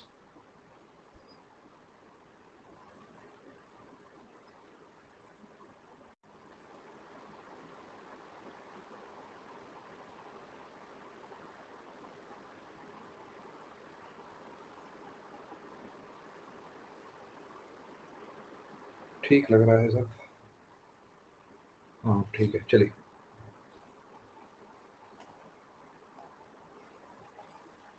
चलें दोस्तों, शुरू करें कहानी। देखिए, अभी तक मैंने आपको 3 तरीके के प्रोटोकॉल्स मेनली समझा दिए हैं। ये हमने टीसीपी आईपी भी समझ लिया है, उसके बाद हमने एफटीपी समझ लिया, एचटीटीपी समझ लिया। ठीक है, देखिए, टेलनेट की थोड़ी सी बात कर लेते हैं। Telnet is a programme blah blah blah blah ब्ला। मुद्दे की बात को समझते हैं। आपने कभी अपने पीसी के अंदर जो है आप रिमोट लॉगिन करा है? जैसे कि वो आता है ना, एनी डेस्क वगैरह, कई सारी चीजें होती हैं जिसमें क्या चलता है कि आप यहाँ बैठे बैठे वहां पे लॉगिन कर सकते हो। सुना है आपने कि नहीं सुना? आराम आराम से समझा, तो पहले रीड कर देता हूँ। देखिए, telnet service enables an internet user to log in to another computer on the internet from his or her local computer। यहाँ के कंप्यूटर से मैं उस कंप्यूटर पर लॉगिन कर पा रहा हूँ। देखिए, it means a user can execute the telnet command on his और her computer to start a login session on a remote computer. यहाँ से बैठे बैठे इस कंप्यूटर के अंदर आप लॉगिन कर सकते हो। यहाँ से बैठे बैठे इस कंप्यूटर के अंदर आप लॉगिन कर सकते हो इस टेलनेट की मदद से। ठीक है, थोड़ा बहुत समझ पा रहे? ऑब्वियसली उसमें यूजर नेम और पासवर्ड लगता है। अगर आपको उस कंप्यूटर का यूजर नेम पासवर्ड पता है तो आप काम चला सकते हो। छोटा सा एग्जांपल देता हूँ। Again this is an analogy, ये एक एग्जांपल है, इसे दिल पे मत लगाइएगा, सिर्फ समझाने के लिए है। आप अगर अपने लैपटॉप में व्हाट्सएप वेब डालते हैं तो आप हर काम जो कंप्यूटर पे करते हैं वो आपके फोन पे, और फोन पे करते हैं तो कंप्यूटर पे हो जाता है। क्योंकि आप इनिशियली जब वो लॉगिन करने जाते हैं, जो रिमोट लॉगिन का एग्जांपल है, अगेन एनालॉजी है, तो वहां पर आप यूजर नेम पासवर्ड डालते हैं। यूजर नेम पासवर्ड आप एक्चुअली क्यूआर कोड के तरीके देते हैं। समझ पा रहे हैं? आप अपने फोन से स्कैन जब कर रहे हैं तो आप एक्सेस दे रहे हैं अपने लैपटॉप को उस पर्टिकुलर चीज का। आई होप थोड़ा थोड़ा आपको बात समझ आ रहा है। ये टेलनेट जो है एक ऐसा प्रोग्राम है जो कि एक कंप्यूटर को दूसरे कंप्यूटर से कनेक्ट करता है, और ये बहुत रिस्की भी होता है। जैसे कि आदर्श लिख रहे हैं कि आप क्या करते हैं, आपने किसी को कोई ओटीपी टाइप बताया और आपके पूरा फोन जो है उसने हैक कर लिया। अब वो वहीं से बैठे बैठे आपके फोन को चला रहा है। क्या बात को आप समझ पा रहे हैं? यानी आपके पास कोई फोन आया, आपने उसे डेटा दे दिया, और उसके बाद उसके पास वो यूजर नेम पासवर्ड का कॉम्बिनेशन बन गया। अब वो वहीं से बैठ के सब चीजों को ऑपरेट करेगा। ठीक है, टीम व्यूअर भी एक इसका एग्जाम्पल हो सकता है। ठीक है, एनी डेस्क भी इसका एग्जांपल हो सकता है। देखिए, एनी डेस्क है, टीम व्यूअर है, ये मोबाइल मिररिंग, ये जितनी भी चीजें हैं ना, ये सब बहुत हाई लेवल की चीजें हैं। हम यहाँ पर सिर्फ प्रोटोकॉल को समझ रहे हैं। जो आप एग्जांपल्स दे रहे हो बिल्कुल सही है, बट डेफिनेटली वो इससे बहुत हाई लेवल टॉप नॉच चीजें हैं। आगे चलते हैं, बड़ी सिंपल सी बात है। यूजनेट क्या होता है? आजकल आप ग्रुप बना लेते हैं बात बात पे, ये वही यूजनेट प्रोटोकॉल है। इसी का आज का रूप है ग्रुप। देखिए, जैसे कि एक मान लेते हैं छोटा सा इलाका बन गया जहां पर सब आके एक ही जैसी बात करे जा रहे हैं किसी पर्टिकुलर चीज के बारे में। जैसे कि कोरा, कोरा वैसे तो एक वेबसाइट है, लेकिन वहां पर क्या होता है कि मान लेते हैं आपको बात करनी है कि सीएसएस बेटर है या जीएसटी, एक एग्जांपल दे रहा हूं बस, है ना। तो वहां पर वो सब लोग आएंगे और इस पर्टिकुलर टॉपिक से जुड़ी बातें वहां पर करेंगे। ठीक है, यूजनेट का एक एग्जांपल हो सकता है ग्रुप, जिसके अंदर मान लेते हैं स्पोर्ट्स की बात हो रही है, जहां पर readers post their own bits of information and read information. समझ पा रहे हैं? Usenet protocol, Usenet service allows a group of internet users to exchange their views और ideas and information on some common topic that is of interest to all. समझ पा रहे हैं? ऐसा दिल पे नहीं लगाना है कि प्रोटोकॉल वर्ड लिखा है, चीजों को बस समझना है। यूजनेट एक ऐसा प्लेटफॉर्म हो गया, एक ऐसी सर्विस हो गई, एक ऐसा प्रोटोकॉल हो गया जहां पर आप कॉमन चीजों के बारे में बातें करते हैं। क्या बात को आप समझ पा रहे हैं? और इन्हीं को न्यूज ग्रुप्स भी कहते हैं। एग्जांपल मैंने आपको कोरा का दे दिया। कोरा एक्चुअली कोई यूजनेट प्रोटोकॉल नहीं है, वो एक एनालॉजी का एग्जांपल है। और वहां पर हम जो है वो एक्चुअली एक वेबसाइट है ना, एक प्लेटफॉर्म है जहां पर आप जिस टॉपिक के बारे में बात करना चाहें आप कर सकते हैं। व्हाट्सएप ग्रुप भी कह सकते हैं, बट व्हाट्सएप ग्रुप जो है क्लोज्ड होता है, या ये ओपन भी हो सकता है। आजकल व्हाट्सएप ग्रुप भी ओपन हो चुकी है, वो लिंक शेयरिंग का कॉन्सेप्ट आ गया है, तो हम उसे भी इसमें फिट कर सकते हैं। क्या यहाँ तक की बात आप समझ पा रहे हैं दोस्तों? पॉइंट टू पॉइंट प्रोटोकॉल, ये मेरे हिसाब से नहीं पूछने वाला, फिर भी आपको बता देता हूँ। आपको फुल फॉर्म मेनली पता होनी चाहिए पीपीपी की, ठीक है। It is a protocol, it is a TCP IP protocol that is used to connect one computer system to another. समझ पा रहे हैं? एक कंप्यूटर दूसरे कंप्यूटर से कनेक्ट होगा, बस यही है पॉइंट टू पॉइंट प्रोटोकॉल, ठीक है। आगे चलते हैं। अननेसेसरी लंबी चौड़ी बातें नहीं कर रहा हूँ, मुद्दे की बातें कर रहा हूँ। यहाँ से फुल फॉर्म मेनली पूछी जानी है, वो मैंने आपको बता दिया। ऑलरेडी हम बहुत हाई लेवल चल रहे हैं, मतलब ये सच में इस समय हाई लेवल डेटा है जो कि आपको मॉक्स में भी शायद ही देखने को मिलेगा, बट मेरा फर्ज है कराना, तो मैं करा रहा हूँ अच्छे से, ठीक है। फुल फॉर्म इंपॉर्टेंट है बस, SMTP, simple mail transfer protocol. आप ईमेल सर्विसेज जो एक्सेस करते हैं वो एसएमटीपी के जरिए करते हैं। आपको जो पता होना चाहिए वो ये है कि ईमेल सर्विसेज जो आप एक्सेस करते हैं वो आप एसएमटीपी के तहत करते हैं, ठीक है।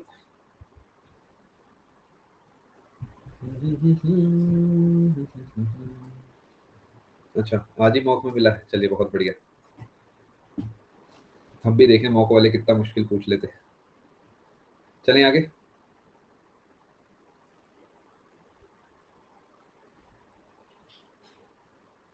एक ये इंपॉर्टेंट है, वॉइस ओवर इंटरनेट प्रोटोकॉल। जैसे कि डेटा जा रहा है वैसे कॉल्स जा रही हैं, यानी इंफॉर्मेशन जा रहा है। आईपी एड्रेस पे एक जगह से दूसरी जगह चिट्ठी आई थी थोड़ी देर पहले, वैसे वॉइस जा रही है। जैसे कि व्हाट्सएप पे पहले चैट होती थी, आज आप वॉइस मैसेज भेजते हैं, है ना। तो ये आपका जो है वॉइस ओवर, वीओ का मतलब होता है वॉइस ओवर, ठीक है। VoIP, voice over internet protocol. Basically जो काम आप पहले लिख कर रहे थे, आजकल आप उसे बातों से कर रहे हो, बस उसके लिए इसके आगे वॉइस ओवर लगाया गया है। क्या बात को समझ पा रहे हैं मेरी दोस्तों, या नहीं समझ पा रहे हैं? आगे चलते हैं। ये बस हल्का सा देख लेना, वैप की फुल फॉर्म क्या है, वायरलेस एप्लीकेशन प्रोटोकॉल। मैं फिर से कह रहा हूँ, फुल फॉर्म बहुत इंपॉर्टेंट है और कीवर्ड इंपॉर्टेंट है। जैसे अगर मैं आपकी जगह होऊंगा तो मैं इसे कैसे रिवाइज करूंगा? सबसे पहले टीसीपी आईपी के अंदर मैंने फर्क देख लिया। आईपी एक एड्रेस बताता है और टीसीपी एड्रेस तक पहुंचाता है। उसके बाद आईपी वी6 वी4 में फर्क देगा, 4 अदर 2 की पावर 5, 6 अदर 2 की पावर 7, 5 अलग अलग क्लासेस होती हैं। अब ये क्लासेस किस तरीके चलती है इतना इंपॉर्टेंट नहीं है एक्चुअली। इसमें भी क्या चलता है ना, कितने होस्ट हैं उस पर डिपेंड करता है कि आप कौन सी क्लास में फिट होंगे। जनरली जो भी हम लोग यूज करते हैं सब क्लास ए बी सी के अंदर चलता है, बट अगेन जबरदस्ती परेशान करने वाली बात है, ऊपर ऊपर से भी पढ़ लेंगे तो अच्छा रहेगा। कितने होस्ट है, कैसा कनेक्शन है, कभी बार छोटे कनेक्शन पे ज्यादा होस्ट होते हैं तो क्लास ए हो गई, इस तरीके की चीजें टूटी हुई होती है। उसके बाद एफटीपी में फाइल ट्रांसफर प्रोटोकॉल हमने देखा, फाइलें एक जगह से दूसरी जगह भेजते हैं तो आप कहेंगे जी FTP, hyper text transfer protocol. आप समझ चुके हैं क्या है। जो इंटरनेट पे आप काम करते हैं वो एचटीटीपी के तहत होता है। जैसे हर एक यूआरएल में स्टार्टिंग में एचटीटीपी लगा होता है, अगर एसपी लगा है तो सिक्योर हो गया। एचटीएमएल एक लैंग्वेज है जिससे आप वेब पेजेस बनाते हैं।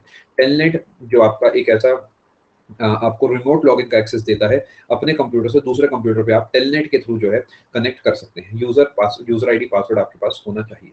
यूजनेट आपको एक न्यूज ग्रुप जैसा है जहां पर आते हैं लोग, बातें बातें करते हैं और चले जाते हैं, ठीक है। पॉइंट टू पॉइंट प्रोटोकॉल, इसमें एक चीज दूसरी चीज से कनेक्ट होती है, यानी एक मान लेते हैं कंप्यूटर दूसरे कंप्यूटर से कनेक्टेड है, जनरली ये टेलीफोन लाइन के तहत कनेक्टेड होता है। पॉइंट टू पॉइंट प्रोटोकॉल जो है ये एक चीज को दूसरी चीज से डायरेक्ट कनेक्ट करता है टेलीफोन लाइन के तहत, ठीक है जी। बात को आप समझ पा रहे हैं? Computers use PPP to communicate over the telephone network और the internet. A PPP connection exists when two system physically connect through a telephone line. SMTP, it is a standard protocol for email services. Full form से ही clear है, simple mail transfer protocol. जो email आप भेजते हैं वो आप SMTP के तहत भेजते हैं। वायरलेस एप्लीकेशन प्रोटोकॉल, सिर्फ फुल फॉर्म पता होनी चाहिए। Voice over internet protocol, same वही आईपी वाला काम है, बस इसमें टेक्स्ट की जगह डेटा जो है वॉइस के रूप में जा रहा है। क्या यहाँ तक आपकी तबीयत ठीक है दोस्तों? मैं फिर से आपको बता दूं, 100% जो है समझ में आना कभी कभार जरूरी नहीं होता, लेकिन टिक लगाने लायक समझना बहुत जरूरी होता है, ठीक है। फिर से मैं आपको क्लियरली बता रहा हूँ, मेन फोकस टिक लगाने पे है। मैं बहुत क्लियरली आपको ये बात बता रहा हूँ, है ना। तो फोकस इस पे है कि क्वेश्चन टिक हो जाए आपके। चलो दोस्तों आगे चलते हैं। एफटीपी का एग्जांपल देखिए हिमांशु, एफटीपी का बहुत ज्यादा इस्तेमाल तो नहीं होता, लेकिन फिर भी आज जब आप चीजों को इंटरनेट से डाउनलोड करते हैं तो वो एफटीपी के तहत होता है, ठीक है। जब आप कोई चीज डाउनलोड करते हैं तो एफटीपी के तहत होता है। जैसे ईमेल है तो ईमेल आपका एसएमटीपी के तहत जाएगा, बट आपने कोई चीज वहां से डाउनलोड करी है तो एफटीपी के तहत होगी, ठीक है। यहाँ से आपके अच्छे दिन आ चुके हैं, क्योंकि अब जो भी बताऊंगा आपको ऑलरेडी पता है, बस एक बार उसे रिवाइज सा करना है। टर्म्स रिलेटेड टू इंटरनेट, जैसे कि वर्ल्ड वाइड वेब, बचकानी बात है तो आप जानते ही हैं। वर्ल्ड वाइड वेब जो है इसके बारे में आपको सब कुछ पता है। आगे बढ़ जाते हैं, सिंपल सी बात है, www है तो ठीक है। वेब पेज और वेबसाइट के बीच का फर्क आपको मैं बता चुका हूँ, याद है ना आपको। वेब पेज जो होता है वो एक यूआरएल से आप वहां तक पहुंचते हैं और वो सीधा वो वाला पेज खुलता है ना। जैसे कि अगर मैं आपको नोबेल प्राइज की क्लास का लिंक देता हूं तो जो यूआरएल है वो यूनिफॉर्म रिसोर्स लोकेटर, वो सीधा उस वेब पेज के ऊपर आपको लेके जाएगा और उसका जो फ्रंट पेज होता है उसे हम होम पेज कहते हैं। वो जो पूरी कलेक्शन ऑफ वेब पेजेस है उसे आप वेबसाइट बोलते हैं। क्या बात को आप समझ पा रहे हैं? बिल्कुल आप सही कह रहे हैं दीपक, इसीलिए मैं हमेशा रिकमेंड करता हूँ कि आप क्लासेस से पढ़ें। देखिए पीडीएफ से पढ़ना आसान नहीं होता। अगर पीडीएफ से पढ़ना इतना आसान होगा तो सब लोग फिर किताबों से ही पढ़ लेंगे, है ना। इसलिए आप क्लास को डबल स्पीड पे चलाइए, लेकिन क्लासेस से पढ़िए अगर आपके लिए आपके पास टाइम है तो, ठीक है। अब क्या होगा समझा नहीं दीपक? आप डाउट अपना क्वेश्चन टैब में भेजो मुझे। वेब पेज आप समझ गए, वेब पेज वेबसाइट आप समझ चुके हैं। वेबसाइट क्या होती है आप जानते ही हैं, जैसे कि यहाँ पर आप देख रहे हैं http www.carwale.com एक वेबसाइट है, जिसमें अगर यहाँ पर आपको ऐसा कुछ दिखे तो वेब पेज है, ठीक है जी। बात को आप समझ पा रहे हैं? राम बेटा क्या फर्क पड़ता है इस बात से मुझे बताओ। एक या दो क्लासेस मान लो, एक क्लास और मान लो, दो क्लास और मान लो ठीक है। पढ़ लो बेटा पढ़ लो। राम भगवान ने तो 14 साल वनवास करा था, है ना, तभी जाके वो मर्यादा पुरुषोत्तम श्री राम जी बने। अभी तो 14 दिन भी नहीं हुए मुझे थ्योरी शुरू करे हुए। पढ़ लो बेटा पढ़ लो, ठीक है। हो जाएगा, टाइम से पूरा करा दूंगा, चिंता मत करो, मत घबराओ। वेबसाइट सब पूरा करा दूंगा, बिल्कुल बेफिक्र रहो। एक या दो क्लासों में पूरी थ्योरी कंप्लीट करा दूंगा, ठीक है। चलो आगे चलते हैं। 13th क्लास है पापियों, कल की क्लास में गिन रहे हो। चलो, वेबसाइट के बारे में मैंने आपको जो है बता दिया है क्या होता है web browser. It is a software. याद रखना बहुत क्लासिक फर्क है, वेब ब्राउजर और सर्च इंजन में बहुत लोगों को पता ही नहीं होता। वेब ब्राउजर और सर्च इंजन अलग अलग है, ध्यान से सुनिए क्या है। Web browser is a software application that is used to locate, retrieve and also display content on the world wide web. क्या बात को आप समझ पा रहे हैं? वेब ब्राउजर के तहत आप उस पेज पे पहुंचते हो। जब आप किसी लिंक पे क्लिक करते हो तो वो पेज खुलता ही वेब ब्राउजर की वजह से। ब्राउज करना मतलब ढूंढना, समझ पा रहे हैं बात को? क्या मैं आपको समझाना चाह रहा हूँ? वेब ब्राउजर से आप वेब पेज पे पहुंचते हो, ध्यान रखना। आप सर्च इंजन अलग होता है। वेब ब्राउजर भी दो तरीके के हैं, देखो, एक तो टेक्स्ट वाला, एक ग्राफिकल वाला। अगर कहीं पर आपको सिर्फ इंफॉर्मेशन जो है टेक्स्ट में मिलती है तो टेक्स्ट बेस हो गया, कहीं पर इंफॉर्मेशन दोनों मिलती है तो वो आप कहेंगे जी वो ग्राफिकल वेब ब्राउजर हो गया। आजकल अधिकतर सब ग्राफिकल ही चल रहे हैं, है ना। गूगल क्रोम जो आपका है ये आपका क्या है, ग्राफिकल वेब ब्राउजर है, क्योंकि आप फोटोज वगैरह भी इस पे देख सकते हो। समझ पा रहे हैं बात को? गूगल एक कंपनी है। सर्च इंजन और ब्राउजर में क्या फर्क है आपको थोड़ी देर में समझ आ जाएगा, ठीक है। क्या यहाँ तक की बात आप समझ पा रहे हैं मेरे दोस्तों? इसे भी पढ़ लीजिए, आगे चलते हैं। वेब सर्वर क्या होता है, आराम आराम से समझाता हूँ। The web browser is a client that request HTML files from web server. जब आपने उस यूआरएल पे क्लिक करा था तो वेब ब्राउजर ने कहीं से तो उस यूआरएल को उठाकर वो इन्फॉर्मेशन दिखाई होगी ना। सोच के देखिए, जो वेब ब्राउजर मेरे फोन में या मेरे लैपटॉप में है, जब मैंने उस पर क्लिक करा तो कहीं से तो उसका सोर्स बना होगा ना। बिल्कुल नहीं करा होगा हिमांशु, आउटडेटेड हो चुके हो पूरे तरीके, ठीक है। सर्च इंजन पे चलेंगे अभी सुमित। क्या बात को समझ पा रहे हैं कि अगर मैंने मान लेते हैं उस लिंक पे क्लिक करा और उसने मुझे वो खोल के दे दिया तो बीच में कहीं से तो सोर्स भी उठाया होगा। समझ पा रहे हैं मेरी बात को? जैसे कि जब आप नोबेल प्राइज की क्लास पे लिंक करते हैं तो अनअकैडमी का जो डेटाबेस है वहां से वो उसकी इन्फॉर्मेशन को उठाते हैं। अगर अनअकैडमी उस क्लास को बैकग्राउंड में डिसेबल कर देगी तो क्लास आपको दिखेगी ही नहीं। आई होप आप समझ पा रहे हैं ना। तो वेब ब्राउजर एक ऐसा क्लाइंट है, क्लाइंट क्योंकि वो इन्फॉर्मेशन ले रहा है वेब सर्वर से। The server computer will deliver those web pages to the computers that request them and may also do another blah blah blah, लंबी चौड़ी बातें हैं। क्या बात को आप समझ पा रहे हैं? सिंपल रखा है चीजों को मैंने, कॉम्प्लेक्स नहीं करा है। आगे बढ़ते हैं जी। वेब एड्रेस क्या होता है? किसी वेब पेज की लोकेशन को जो है आप वेब एड्रेस से बताते हैं, ठीक है। समझने की कोशिश करेगा। यूआरएल जो है वो होता है यूनिफॉर्म रिसोर्स लोकेटर, ठीक है। ये पेपर आपसे पूछ सकता है पहला यूआरएल किसने बनाया? टिम भाई ने ही बनाया, ठीक है। ये इंपॉर्टेंट बात है। www सबको पता है, लेकिन ये भी पता होना चाहिए कब बनाया, किसने बनाया। 1991 में बनाया और टिम भाई ने बनाया यूआरएल, पहला यूआरएल इन्होंने ही बनाया, ठीक है। आज की फाइल में मैंने बड़ी बेहतरीन चीज ऐड करी है, आपका दिल खुश हो जाएगा उसे देख के, अभी थोड़ी देर में आपको बताऊंगा, ठीक है जी। चलिए आगे। अब जैसे ही पूरी कहानी है, आप अगर यूआरएल देखते हैं तो उसमें ये सब कहानी होती है ना, जिसमें एक HTTP वगैरह लगा होता है तो प्रोटोकॉल आइडेंटिफायर है, कौन सा प्रोटोकॉल है, हाइपर टेक्स्ट ट्रांसफर प्रोटोकॉल है। www वर्ल्ड वाइड वेब है। उसके बाद google.com यानी जो मेन वेबसाइट है वो हो गई है। उसके बाद इसके आगे वाला जो है वेब पेज का एड्रेस है। समझ पा रहे हैं आप मेरी बात को? तो उसके अंदर ये उसका अपना कोई पेज हो गया। थोड़ा थोड़ा समझ पा रहे हैं मैं आपको क्या समझाना चाह रहा हूँ? unacademy.com एक डोमेन हो गया जिसके अंदर बाकी चीजें आपको देखने को मिलती है, ठीक है। अभी इसे भी समझाएंगे। जी हाँ बिल्कुल, PMYT अब चीजें काफी बदल चुकी है। देखिए, एक मैं आपको छोटा सा डेटा दिखा देता हूँ, मैंने आपके लिए इस फाइल में क्या ऐड करा है, बिल्कुल एंड में ऐड करा है, ठीक है। ये जब पूरी कहानी मैं आपको बता दूंगा ना, तो ये देखो, एक आपके लिए छोटा सा तोहफा है। तोहफा का मतलब ये है कि आपको इसे पढ़ना है खुद।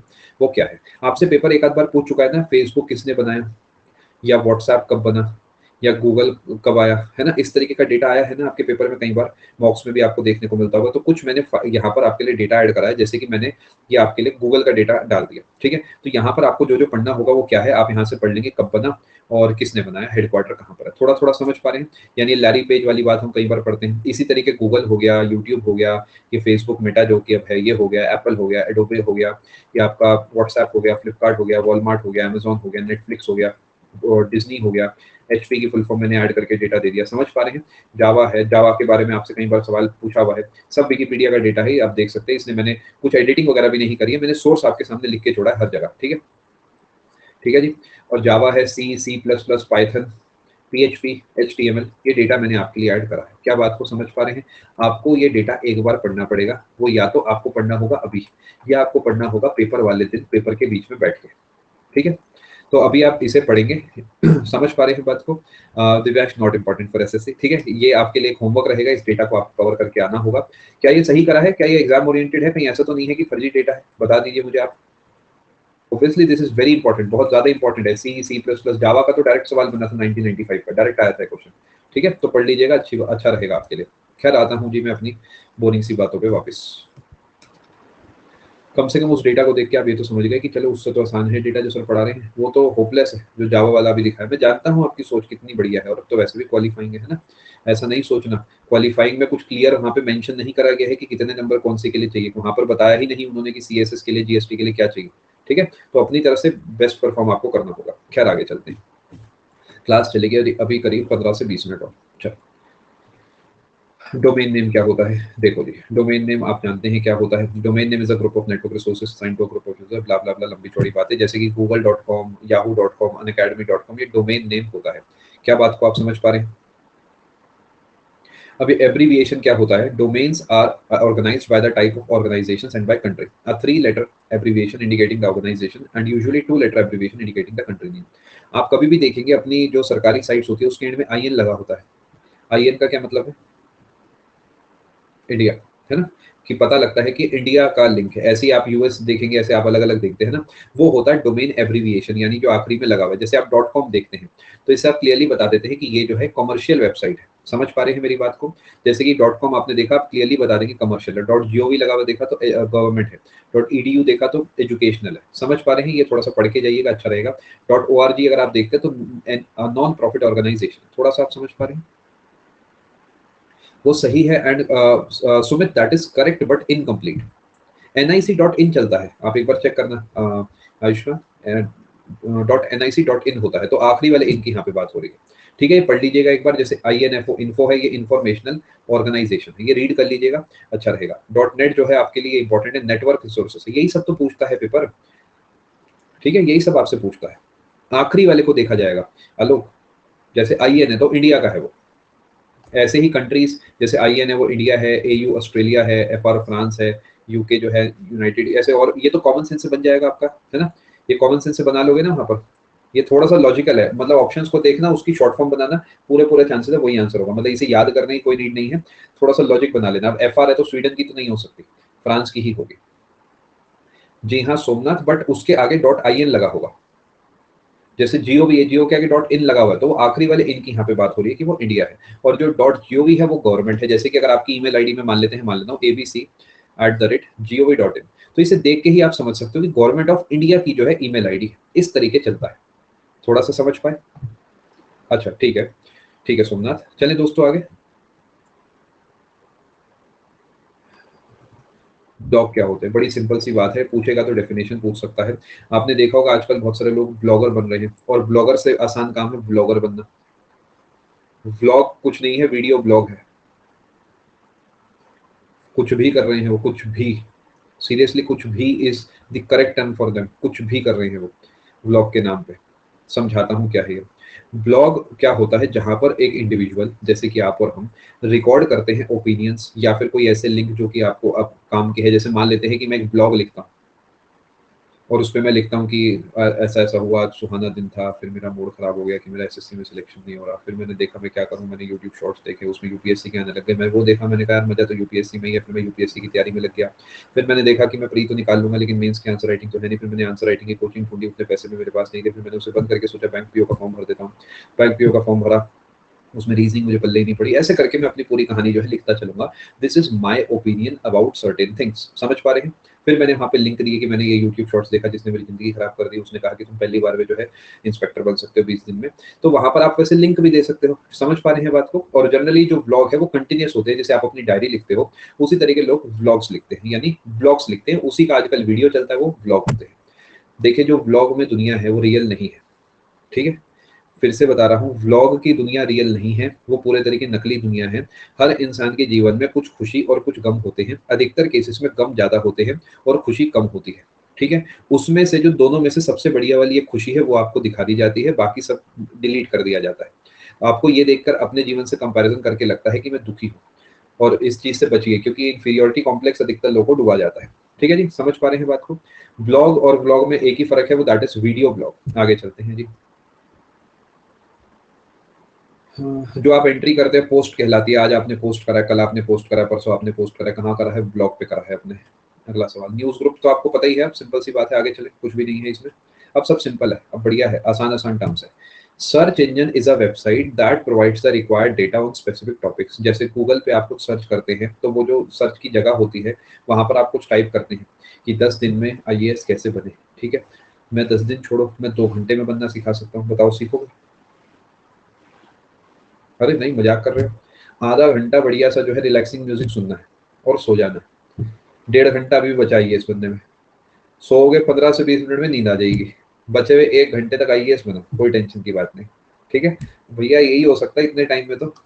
सर्च इंजन जो आपका है, सर्च इंजन जो है इस पे आप चीजों को सर्च करते हो और आपको इन्फॉर्मेशन मिल जाती है। सिंपल सी बात है ना? कुछ खास नहीं है इसमें, ये इंपॉर्टेंट है। हिट और miss. When a search engine returns the links to web pages corresponding to the keywords entered is called a hit, otherwise a miss। जैसे कि आप कुछ सर्च करते हैं, समझने की कोशिश करिएगा तो आपने नोटिस करा है गूगल जो है बहुत बढ़िया रिजल्ट्स देता है as compare to this Edge या इंटरनेट एक्सप्लोरर। सिंपल रखते हैं ना चीजों को। इंटरनेट एक्सप्लोरर पे मिस ज्यादा होते हैं, यानी आप जो काम की बात सर्च कर रहे हो उससे जुड़ा कुछ खास नहीं आ रहा। बिंग पे भी यही प्रॉब्लम है ना, लेकिन गूगल पे ऑलमोस्ट परफेक्ट आता है। मतलब आप करके देखोगे सर्च तो आप जो भी सर्च करोगे कुछ ना कुछ मिल ही जाएगा। कुछ भी मिल जाएगा, पानी कैसे पीते हैं वो भी मिल जाएगा, मतलब कुछ भी मिल जाएगा आपको उस पे, है ना? और एग्जैक्ट वही वीडियो मिलेगी जो आप सर्च कर रहे हैं। तो ये हिट है, यानी वो अच्छा है, और मिस का मतलब वो जो आपने सर्च करा वो नहीं है। खैर आगे चलते हैं जी। ये कुछ आपके सामने सर्च इंजन है। This is very important. क्यों इंपॉर्टेंट है? बिकॉज पेपर ये सब नाम देता है आपको और आपसे कहता है which of the following is not a search engine. तो ये सब याद करके जाइएगा, आपके लिए काफी ज्यादा इंपॉर्टेंट है। चलें आगे। ये इंपॉर्टेंट है, जैसे गूगल है, याहू है, ये सब आपको पता होने चाहिए। अब इंटरनेट से आपको क्या क्या सर्विस मिलती है? नहीं होता, मैक्सिमम जो ट्रैफिक है मोर देन 80% गूगल पे ही जाता है, क्योंकि गूगल बहुत बढ़िया काम करता है, तो बाकी सब बेचारे जो है पीछे रह गए। Services of internet. इंटरनेट आपको क्या क्या सर्विसेज प्रोवाइड करता है? सिंपल सिंपल सी बात है। सबसे पहले आप चैटें कर सकते हो, है ना? देसी भाषा में चैटें हो सकती है आपकी, है ना? यानी आप आपस में बातें कर सकते हो, ठीक है? यानी मैं इधर से मैसेज लिखूंगा, आप उधर से मैसेज लिखोगे, फिर आप मैं इधर से मैसेज लिखूंगा, आप उधर से नहीं लिखोगे, फिर मैं मैसेज मैसेज मैसेज करता रहूंगा, आप उधर से कुछ नहीं लिखोगे, है ना? ऐसे ही चलता है जीवन। तो ये चैटिंग होती है, हम आपस में चैट कर रहे हैं, ठीक है? तो मैंने इसकी कहानी नहीं लिखी है, इट वॉज वेरी सिंपल, तो मैंने सिर्फ नाम आपके लिए यहाँ पर लिख दिया है, ठीक है? ईमेल, ईमेल कर सकते हो आप इंटरनेट की मदद से। ईमेल कुछ नहीं है, आप एक चिट्ठी का इलेक्ट्रॉनिक वर्जन है। ईमेल में फायदा ये है कि कोई डॉक्यूमेंट का इस्तेमाल नहीं है, और दूसरे नंबर पे जो है आप यहाँ पर इंस्टेंट काम कर सकते हो। आपने यहाँ से ईमेल भेजना है, मान लेते हैं यूएस में अपने दोस्त को, वैसे आपका कोई दोस्त होगा नहीं वहाँ, फिर भी मान लेते हैं, तो आप अभी भेजेंगे वो अभी पहुंच जाएगा, है ना? समझ पा रहे हैं बात को? पक्का? नमस्ते जी। ईमेल आई होप आप पूरे तरीके से समझ चुके होंगे। ईमेल करने के लिए आपके पास एक ईमेल एड्रेस होना चाहिए, ये इंपॉर्टेंट पॉइंट है। जहां पर ईमेल स्टोर होता है उसे मेल बॉक्स बोलते हैं। देखिए एसएससी ये सब फालतू सवाल बहुत पूछता है, ध्यान रखेंगे, ठीक है? जैसे एक फिल इन द ब्लैंक बना देगा, storage area for email messages called क्या? मेल बॉक्स, है ना? आपने देखा होगा इनबॉक्स भी इसे बोलते हैं, अलग अलग जो कंपनीज है उनका अलग अलग नाम चलता है, इनबॉक्स है, ऐसे ही ऑल मेल करके आता है गूगल में, है ना? ये पूरा तरीके आप समझ चुके होंगे। आगे चलते हैं जी। डाउट्स लिए जाएंगे आपके अभी थोड़ी देर में, पहले ये पूरी कहानी कंप्लीट करूंगा, उसके बाद आपके हवाले हो जाएगी ये फाइल, हमारा काम खत्म। चलें आगे, ये सब आप जानते ही हैं क्या बातें हैं, देखो ध्यान से सुनना। मान लेते हैं एक ईमेल आईडी आपके सामने है, ठीक है, तो उसमें जो पहले लिखा है ये यूजर नेम है, जो बाद में लिखा है ये होस्ट नेम है, यानी जीमेल ने मुझे अलाउ करा है कि मैं अपने जो आईडी है वो जीमेल के प्लेटफॉर्म पे बना पाऊँ। समझ पा रहे हैं मैं आपको क्या समझाना चाह रहा हूँ? ये पेपर पूछेगा आपसे, अभी आप ध्यान से नहीं सुनेंगे तो पेपर में नुकसान हो जाएगा, ठीक है। gmail.com ये सब जो है होस्ट होते हैं। जैसे अगर मैं abc@gov.in की बात करता हूँ तो gov.in होस्ट है और abc यूजर नेम है। यूजर नेम अलग अलग हो सकता है, यूजर नेम हमेशा अलग अलग होता है, लेकिन जो होस्ट नेम है वो सेम हो सकता है, ठीक है। समझ पा रहे हैं? ईमेल केस सेंसिटिव नहीं होता, नेहा, आप इसे कैसे भी लिख सकते हैं। और इसमें ऐसे भी चलता है कि a.bc, ab.c, ab.c, ये सब एक ही है। यानी जो डॉट आप बनाते हैं, आपको लगता है कि आपने बना दिया तो कुछ कमाल होगा, उसका कोई यूज नहीं होता है।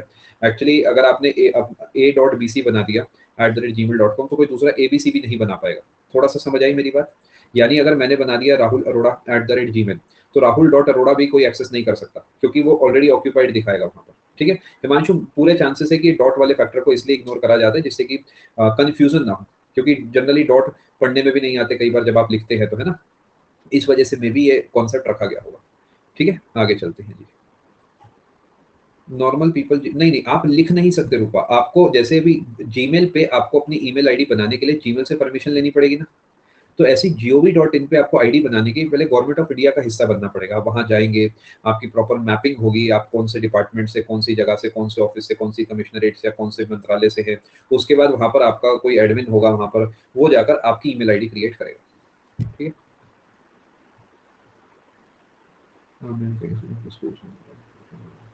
हाँ बिल्कुल शिवा, बिल्कुल आपने सही लिखा, ये अच्छा कॉन्सेप्ट है, इससे कॉन्फिडेंस आता है, इससे लोगों को लगता है कि वो कुछ है, ठीक है, ये होता है।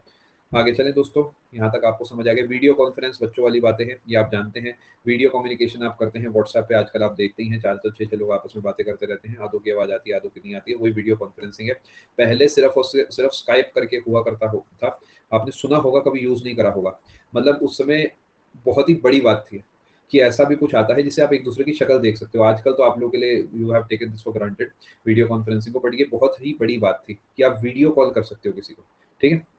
आजकल और भी कई सारे जो हैं आ चुके हैं। स्काइप भी अभी भी टिका हुआ है, लेकिन आजकल सबसे ईजी व्हाट्सएप है, क्योंकि आप सबके फोन में होता ही है। ई लर्निंग, ई इलेक्ट्रॉनिक, बस आप जैसे इस समय हम पढ़ रहे हैं, ई लर्निंग हो रही है। समझ पा रहे हैं बात को? ई बैंकिंग, आप HDFC की साइट पे गए, आपने वहां पे FD बुक कर दी कि चलो भैया 1.5 लाख रुपए की FD कर दो मेरी 80C की, हो गई जी EFD हो गई, ठीक है। अरे पेटीएम गूगल पे भी यही है, थोड़ी बड़ा सोचो यार, क्या 10 10 रुपए इधर उधर दिए जा रहे हो, ठीक है। मैंने आपको कुछ अलग एग्जाम्पल दिया, बाकी जो आप लोग लिख रहे हो बिल्कुल सही एग्जाम्पल है, टेंशन की कोई बात नहीं है, ठीक है। आप कुछ अलग भी तो बताएं आपको, ठीक है। ई बैंकिंग आप समझ गए, electronic banking, online banking, internet banking. आप क्या कर सकते हैं, इनकी वेबसाइट पे जाकर वहाँ पे आप कोई चीज बाय कर सकते हैं, इन्वेस्ट कर सकते हैं, खरीद सकते हैं, बेच सकते हैं। ऐसी जो गूगल पे वगैरह का आप इस्तेमाल कर रहे हैं, ये भी एक तरीके की जो है ई बैंकिंग ही है। आगे चलते हैं, ई शॉपिंग, समझ पा रहे हैं बात को? आप गए किसी साइट पे, आपने कोई मकान खरीद लिया तो ई शॉपिंग हो गई, या फिर आपने फ्लिपकार्ट से मान लेते हैं चम्मच मंगवा लिया है, तो ई शॉपिंग हो गई। आपने ऑनलाइन शॉपिंग कर ली, यानी इलेक्ट्रॉनिक शॉपिंग आपने कर ली। आगे चलते हैं जी। ई रिजर्वेशन, IRCTC बहुत ही बेहतरीन साइट बनाई गई है। मैं हमेशा इसकी तारीफ करता हूँ क्योंकि मुझे बड़ी पसंद है ये साइट। मतलब इससे स्मूथ और कुछ नहीं है। अगर आप सरकारी साइट्स देखोगे तो जनरली सरकारी साइट्स थोड़ी सी अभी, मतलब आधी तो बढ़िया हो गई है, आधी अभी भी देसी चलती है। जैसे कि अपनी जो रीजनल वेबसाइट्स है ना SSC की, वो अभी भी बड़ी देसी सी हैं, मतलब बहुत ही सिंपल सी हैं। थोड़ा सा उसमें कुछ अपडेट्स आने चाहिए। SSC की साइट फिर भी अच्छी हो चुकी है पहले से। जो आपके जैसे NR है, KKR है, CRI, अभी भी बहुत ही बेसिक सी साइट चल रही है, बट IRCTC बेहतरीन साइट है। ऐसे ही ये ई रिजर्वेशन आप यहाँ पर कर सकते हैं। आपको टिकट बुक करनी है तो पहले तो बड़ा कॉम्प्लेक्स होता था, ठीक है, बहुत ज्यादा कॉम्प्लेक्स होता था। आपको सुबह सुबह कई बार जाना होता था, तो पता कैसे चलता था, काउंटर खुलता था 10 बजे टिकट बुकिंग का। लेकिन आप सोच के देखो 10 बजे ऑलरेडी बहुत भीड़ होगी, तो कई जगह पे पता है कितने बजे से लाइन लग जाती है, सुबह 5 बजे से। ये सच है, और सोचो कितना मुश्किल होता होगा सुबह 4:30 5 बजे से लाइन। मैं भी एक आध बार तो लाइन में लगा हूँ, आज से करीब 15 साल 20 साल पहले की बात है। एक ही बार ऐसा हुआ, मैं भी इस लाइन में लगा हूँ, और मैं सुबह 5 बजे नहीं पहुंच पाया था, मेरे साथ का कोई और पहुंच गया, तो मैं तो अपना 7 8 बजे ही पहुंचा था। मुझे पता था दूसरा बंदा जा चुका है। लेकिन सोचो कितना टफ है, एक टिकट लेने के लिए आपको 5 घंटे पहले जाना पड़ रहा है, ठीक है। अब ये चीजें बहुत बढ़िया हो चुकी है, अब आप सीधे मोबाइल से टिकट बुक कर सकते हैं। आपको अभी आधे घंटे बाद जाना है, आपको कहीं नहीं जाना, आप ऑटो में बैठे हैं, आपने ऑटो में बैठे बैठे टिकट बुक करी, आप वहां पहुंचे, फोन में टिकट दिखाई, काम खत्म। सोशल नेटवर्किंग, ये तो आप जानते ही हैं क्या है, आपसे बेहतर कौन जान सकता है इसे। ये तो आप मुझे पढ़ा दें, आप इस तरीके जानते हैं इसे, है ना, इसके बारे में तो कुछ ना कहूँ तो सही है। आगे चलते ये सब डेटा आप जानते हैं, मैंने आपके लिए आगे आने वाली फाइल्स में ऐड करा हुआ है। ई कॉमर्स, सिंपल सी बात है, ई कॉमर्स वेबसाइट्स है, इलेक्ट्रॉनिक, इसके अंदर आप क्या करते हैं, डेटा शेयर करते हैं एक दूसरे से, जैसे कि business websites, e commerce website आप फ्लिपकार्ट वगैरह को भी इसमें ऐड कर सकते हैं, मान सकते हैं लिंक्डइन वगैरह, वो सब आप इसके अंदर जो है काउंट कर सकते हैं। एम कॉमर्स में कुछ नहीं है, एम का मतलब मोबाइल है, ई का मतलब इलेक्ट्रॉनिक है, एम का मतलब मोबाइल है, ई का मतलब इलेक्ट्रॉनिक है, इतना सही फर्क है, बाकी सब बिल्कुल सेम है। ईडीआई की फुल फॉर्म पता होनी चाहिए, वैसे मैंने फाइल में ऐड कर दी थी। यहाँ तक आपको सारी बात समझ आ गई दोस्तों? अभी रुकिएगा 2 मिनट, ये इस पेज पे छोटी छोटी बातें हैं वो आपको मैं समझा देता हूँ। देखिए, एक बार जब तक आप खुद नहीं पढ़ेंगे तब तक समझ में नहीं आएगा। एक बार अक्षय आप कोशिश करिएगा, इस फाइल से गो थ्रू करिएगा, अगर एनोटेशन के साथ कर पाए तो ज़्यादा अच्छा है, तब जाके देखिए ज़्यादा अच्छे से चीज़ें समझ आएंगी। देखिए बुकमार्क क्या होते हैं, ये जब आप किसी वेबसाइट पे बार बार आते हैं तो आप उसे टाइप नहीं करना चाहिए, है ना, नहीं वो मैट्रिमोनियल वेबसाइट है सुमित, वहाँ पे आप शॉपिंग नहीं करते, ठीक है। बुकमार्क क्या होते हैं, मान लेते हैं आपको रोज एक ही वेबसाइट पे आना है। सुमित को इसका जवाब पता था, लेकिन सुमित ने कहा पूछता हूँ, लेकिन मैंने बहुत ही अच्छे तरीके जवाब दिया। चलो अब आ जाओ इधर, जैसे कि मैं रोज लाइव आता हूँ, तो क्या सेम लिंक से ही लाइव आता हूँ, ऑलमोस्ट वही प्रोसीजर होगा, वही प्रोसीजर होगा, है ना। अब हो सकता है एंड में मैं अलग अलग क्लास पे आके प्रेस करता हूँ, बट प्रोसीजर वही होगा। आप सोचो क्या मुझे बुकमार्क नहीं बना लेना चाहिए, जैसे आप बार बार जो है मुझसे नोबेल प्राइज की क्लास का लिंक मांगते हैं, तो मैं बुकमार्क बना लूंगा। तो ये बुकमार्क की थोड़ा सा याद रखेंगे, बुकमार्क तब बनाते हैं जब आपको बार बार उस पर्टिकुलर यूआरएल को एक्सेस करना होता है, तब उसे बुकमार्क बना के बैठ जाते हैं, ठीक है जी। नहीं नहीं, जो कैश है वो एक अलग चीज है हिमांशु, कैश का कॉन्सेप्ट ये है कि आप उस पेज पे जाएंगे तो ऑलरेडी डेटा सेव्ड होगा, समझ पा रहे हैं। कैश का कॉन्सेप्ट ये है कि जब मैं उस लिंक पे क्लिक करूंगा तो मुझसे बार बार वो लॉगिन आईडी नहीं मांग रहा, मैंने लॉगिन कर दिया तो कर दिया, लेकिन उस लिंक को मैं मान लेते हैं कहीं मैंने इकट्ठा करके रख दिया कि मैं इस पे क्लिक करूंगा तो यही पेज खुलेगा। समझ गए दोनों में क्या फर्क है? चलो जी अब आ जाएं आप लोग इधर, आपस में बातें बिल्कुल नहीं करेंगे आप लोग, ठीक है। इसमें कुछ भी नहीं है पढ़ने लायक, ये रीड कर लीजिएगा, just a factual thing, dash is a group of servers that work that share work and may be able to back each other up. देखिए मल्टीपल सर्वर्स को मिलाते हैं तो एक क्लस्टर बनता है, ठीक है। आगे चलते हैं, आपस में बातें बिल्कुल ना करें, बस सिमट जाएं प्लीज, ठीक है। कुकी क्या होता है, cookie is a small message given to a web browser by web server, it stores information, ये जानते ही हैं अभी मैं कवर करा चुका हूँ ऑलरेडी, इस पे बार बार समय नहीं लगाना, कुकी समझा चुका हूँ ना मैं आपको। चलो यहाँ पर ये क्लास आपकी कंक्लूड होती है, आई होप आपको सीखने को मिला होगा। और देखिए एक चीज का ध्यान रखें कि ये फाइल जब तक आप खुद रिवाइज नहीं करेंगे आपको चीजें समझ में नहीं आएंगी। ई कॉमर्स, ई ट्रेडिंग, ई शॉपिंग तीनों अलग अलग हैं। देखिए कॉमर्स का मतलब होता है बिजनेस, ठीक है, मैं आपको थोड़ा सा बता देता हूँ, बिजनेस इंक्लूड्स ट्रेडिंग मेहनास, ठीक है। तो ई कॉमर्स एक ब्रॉड शब्द हो गया, ई ट्रेडिंग एक छोटा वर्ड हो गया, जैसे e trading is the process of trading goods and items over the internet, ठीक है। ई कॉमर्स एक बड़ा वर्ड हो गया जिसके अंदर आप इंफॉर्मेशन का एक्सचेंज भी कर सकते हैं, और अगर आप कोई चीज कहीं से खरीदते हैं तो वो आपका शॉपिंग होगा, ठीक है। ई कॉमर्स एक जनरल शब्द है जिसके अंदर बाकी चीजें आ सकती हैं। चलो जी, बहुत बहुत धन्यवाद आप सभी का इस क्लास में आने के लिए। क्लास यहाँ पे कंक्लूड होती है, अच्छे से अपनी तैयारी करें आप लोग। अब मैं आपके डाउट्स देख रहा हूँ, जो जाना चाहे जा सकता है। आने के लिए बहुत बहुत धन्यवाद। अच्छा, एमसीक्यू की प्रैक्टिस के बारे में मैं आपको बता देता हूँ। मैं आपकी एमसीक्यू की प्रैक्टिस जो आने वाली क्लास है जो कि सैटरडे को होगी उसमें स्टार्ट करा दूंगा, और बिल्कुल बेफिक्र होकर आप पेपर देने जाओ। मुझे पूरा विश्वास है कि अगर आपने थ्योरी अच्छे से समझ ली ना, वैसे तो मैं एमसीक्यूज 100% कराऊंगा और बहुत सारे कराऊंगा, ठीक है, फिर भी मैं इतना कॉन्फिडेंट हूं कि अगर सिर्फ थ्योरी पढ़ के गए तो आपका कट ऑफ से बहुत ऊपर नंबर आ जाएंगे। जी हाँ, कंप्यूटर एमसीक्यूज में हिमांशु आपको प्रैक्टिस कराऊंगा सैटरडे वाली क्लास में, बथेरे एमसीक्यूज प्रैक्टिस करा के भेजूंगा, चिंता मत करो, ठीक है। बाकी मिलते हैं आप सभी से कल शाम को 7 बजे स्पेशल में, कल रात को 10 बजे जीके वाली क्लास है एमसीक्यू की, ठीक है, और सैटरडे को सुबह आपकी 10 बजे कंप्यूटर की क्लास है, ठीक है। Thank you so much, God bless all. Upcoming batch Ankit March में आएगा, आपका एक हिस्ट्री का बैच आ रहा है, एक साइंस का बैच आ रहा है जिसमें हम बायो से स्टार्ट करेंगे। रुपेश, क्लाइमेट नहीं समझ आया तो अभी अगर आपका मेन से तो उसे छोड़ दो, क्योंकि वो थोड़ा कॉम्प्लेक्स है टॉपिक, जितना आ गया ठीक है, छोड़ दो, बाकी कोई दिक्कत नहीं है। मैं समझता हूँ अक्षय, आप एक बार अपने मन से पूछो क्या पुराना डेटा रिवाइज करते हो, शायद आपने नहीं करा होगा, इस चक्कर में दिक्कत हो रही होगी। करा है, ठीक है। कोई बात नहीं, एक बार दोबारा रिवाइज करो। आज की क्लास को आप चाहो तो एक काम करना, एनोटेशंस के साथ डाउनलोड करके पढ़ लेना। देखो अक्षय, एक चीज थोड़ी हमें समझनी होगी, डेटा आसान नहीं है, मैं उसे आसान बनाने की कोशिश करता हूँ, उससे क्या होता है कि 70-80% डेटा आसान हो जाता है, लेकिन 20-30% फिर भी याद करना ही पड़ता है। तो उसे आप एक बार रिविजिट करेंगे तो वो तब याद होगा, ठीक है। इट इज ओके, पहली बार में सब कुछ समझ आ जाना जरूरी नहीं है, इट इज टोटली ओके। मैं भी कई बार कुछ चीज पढ़ता हूँ तो पहली बार में नहीं आती समझ, ठीक है, दूसरी बार में समझ आती है। मैं आपको बता देता हूँ श्रेया, कल आपकी क्लास जो है, कल 17 तारीख है और फिर 18 तारीख है, फ्राइडे एंड सैटरडे को आपकी क्लासेस एक शाम को 7 बजे एक 8 बजे होंगी, और दोनों क्लासेस आपकी 45 मिनट की क्लास होंगी, ठीक है। 7 to 7:45, 8 to 8:45, both days Saturday and Friday, okay. चलो जी, अब मैं डाउट्स देख रहा हूँ जी। कितना एनफ है डेली 30 मिनट में? ये सीजीएल के लिए है, एक बार फटाफट से आप मुझे बताओ। इनकरेक्ट एंट्रीज, करेक्ट एंट्रीज, मेरे हिसाब से बढ़िया है, बट ये इनकरेक्ट एंट्रीज इतनी ज्यादा क्यों आ रही है? एक्यूरेसी में दिक्कत है, इनकरेक्ट एंट्रीज बहुत। देखिए स्पीड में कोई दिक्कत नहीं है, इस पे काम करिए, ठीक है। अब आपका टारगेट ये है, एक चीज याद रखिएगा आप लोग, जो मैं देखता हूँ कि कई बार आप लोग गलती करते हैं। एक सेंटेंस है, मान लेते हैं जैसे कि this is a good piece of information and it should be circulated to the group. Point को समझना जो समझाना चाह रहा हूँ।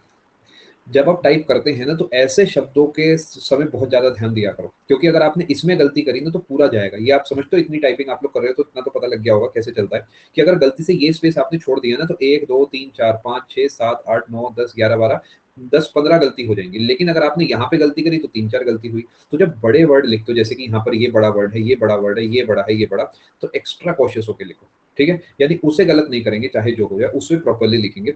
ये एक बार छोटी सी चीज बलराम करके देखना। अब आपका काम स्पीड बढ़ाना बिल्कुल नहीं है, आपका काम एक्यूरेसी बढ़ाना है, क्योंकि एक्यूरेसी कम है। और करीब करीब 6% का जो है डाउन है, एक्यूरेसी बढ़ानी कम, आपको एक्यूरेसी बढ़ानी होगी, ठीक है। हाँ, लाइन चेंज वगैरह के समय भी, मतलब यही छोटी सी बात है जो मुझे लगता है कि आपका जो एक्यूरेसी है उसे इंप्रूव कर सकती है। बिल्कुल आ सकते हैं राहुल, जैसे आप नॉर्मली टाइपिंग करते हैं एग्जाम में भी वैसे ही टाइप आप कर सकते हैं।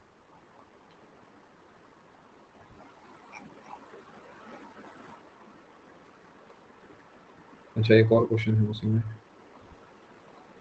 एरर चेक होते हैं टाइपिंग करते वक्त, एरर होता है? नहीं नहीं बलराम, आप जो फाइनल आउटपुट देते हैं वो सबमिट होता है। आप एक एरर 10 बार करो, 10 बार करेक्ट कर दो, तो वो पाप धुल गए, यानी जो एंड में सबमिट होगा वो माना जाएगा।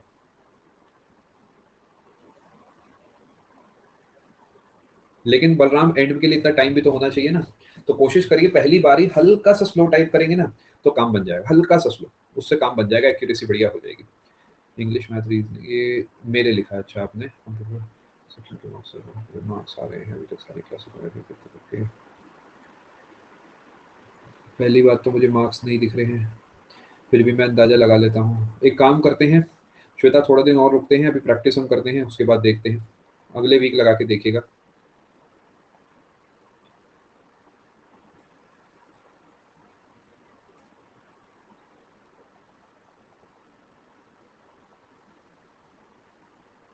जी हाँ, आ सकते हैं सीवीएस के। स्मॉल इलेक्ट्रिक लिखा था, तो आपने कहा था कुछ प्रॉफिट तो होगा नहीं, नहीं नहीं, देखिए मान लेते हैं गांव है जहाँ पर टोटल 500 मकान है, और इन्हें जो है इलेक्ट्रिसिटी मिल रही है। अब वहां पर कोई सरकार कहती है भी इन्हें इंटरनेट पे मिलना चाहिए। अब इंटरनेट को लगाने के लिए बहुत बड़ा सेटअप लगाना पड़ेगा। तो उसमें क्या करते हैं, वहां पर बीपीएल के कॉन्सेप्ट का इस्तेमाल करके उन्हीं खंभों से इंटरनेट पे भेज दिया जाता है। वो है कॉन्सेप्ट, समझ पा रहे हैं? यानी उन्हीं खंभों का इस्तेमाल करके वहां पे आप इंटरनेट की सर्विस भी प्रोवाइड कर देते हैं इन 500 जो है घरों को। आपका खर्चा नहीं होता अलग से। माउस काम करता है, माउस काम करता है, आपको उस पर क्लिक करना पड़ता है। बाकी श्रेया मैं बहुत श्योर नहीं हूँ, क्योंकि आज को देखिए हमारे और आपके टाइम में काफी फर्क आ गया है। तो आप में से कोई अगर हाल फिलहाल में पेपर दे के आया तो श्रेया के सवाल का जवाब देगा तो बेटर रहेगा, कि क्या माउस से आप सीधा उस लाइन पे, जैसे मुझे या सी पे सही करना है, तो जा सकते हैं। जिसे 100% पता हो तो वही बताए। अब एक हाँ लिख रहा है, एक ना लिख रहा है। श्रेया, आप देख सकते हैं क्या कमेंट आ रहे हैं, बिकॉज आपके और हमारे टाइम में फर्क है, तो I am not very sure on this.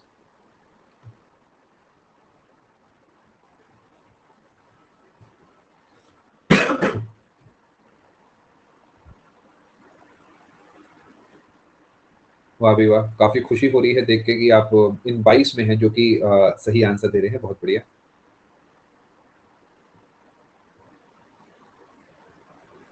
बिल्कुल होगी सुमित।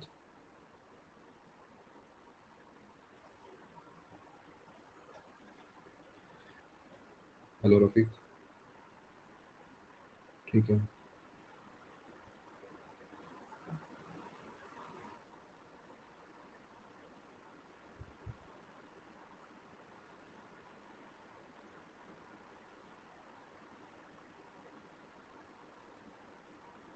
आप अगर क्लास में हैं तो एक बार कमेंट करें, क्या आपका CHSL का भी एग्जाम है? अच्छा ठीक है प्रियांश। तो श्रेया, इसका कोई फिक्स आंसर फिर नहीं निकल के आया है, आप ओपन माइंड के साथ जाइएगा पेपर में। रफीक, शायद आप अभी क्लास में नहीं है। देखिए आपका जो स्कोर है थोड़ा डाउन की तरफ है, तो मैं ये चाहूंगा कि आप CHSL पे भी ध्यान दें, अगर आप उसके लिए एलिजिबल हैं तो। देखिए थोड़ी गलती कभी बार हम भी करते हैं कि पेपर खत्म होने के ठीक बाद हम पढ़ाई नहीं करते हैं, हमें लगता है कि पेपर थोड़ा बाद से शुरू होगा। मैं ऐसा नहीं कह रहा कि आपने भी ऐसे ही करा होगा, बट इन जनरल जो बच्चे गलती करते हैं वो ये है कि पेपर हो गया है तो 15-20 दिन, एक महीना तो कुछ भी नहीं पढ़ते हो, वहां पर जो है वो बाकी बच्चों से पीछे हो जाते हैं। अभी के लिए आपसे जितना बन पड़े ध्यान दें, क्योंकि आपने लिखा है कि आपको जॉब चाहिए, तो जॉब तो CHSL भी देता है, MTS भी देता है ना। तो ऐसा मत समझिएगा कि वो छोटी नौकरी है, कोई नौकरी छोटी नहीं है आज के समय में, वो भी सरकारी नौकरी है ना। तो अपनी तरफ से आप इसकी भी तैयारी करते रहें, यही चीज आपकी CHSL में भी काम आनी है, उसे भी दें। एंड जो कमियां इसमें आ रही हैं उसे समय के साथ दूर करते रहिए, बस यही एक सजेशन है। घबराने से, दुखी होने से कुछ भी नहीं होगा, अपने को रास्ता निकालना है, जितनी प्रैक्टिस करेंगे उतना अच्छा रहेगा। जी हाँ, बिल्कुल क्लासेस ऐड होंगी सागर, और वो क्लासेस जो है आपकी अभी करीब दो दो शो हो रही हैं, उसके अलावा 2-3 क्लासेस और ऐड होगी, सब इसी महीने में होगी। सब अच्छी नौकरी है अक्षय। देखिए आज के समय में नौकरी मिलना ही अपने आप में बहुत बड़ी बात है, तो बस अभी ये आप मत चूज कीजिए, अभी आप बढ़िया से बढ़िया अच्छे मार्क्स लाइए, ये एक मेरा सजेशन।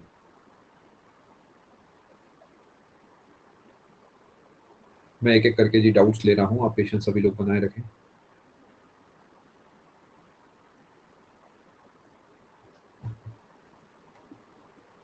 सिक्सटी स्कोर थोड़ा सा विजिबल कम है मुझे।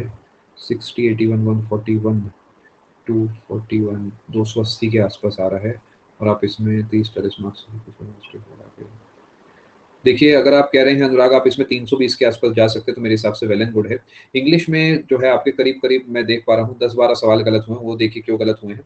मैथ्स में आपका स्कोर आधा आया है, देखिए कौन से टॉपिक्स आपके वीक हैं। रीजनिंग में आप बढ़िया जा रहे हैं, जीके में भी आप बढ़िया जा रहे हैं, बस यहाँ पर थोड़ा सा फोकस कीजिए और मॉक्स देते रहिए। इन शॉर्ट अनुराग की प्रैक्टिसिंग, कंप्यूटर के नहीं जुड़ेंगे, वो क्वालिफाइंग नेचर का है।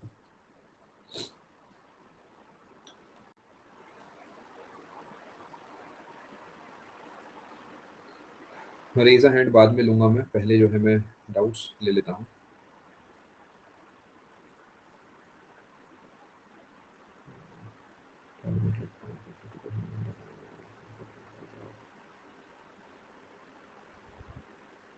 अभी आप अगर बताना चाहें तो आपका एज कितनी है दीपक? अप्रोक्सीमेट रेंज मुझे चल जाएगी।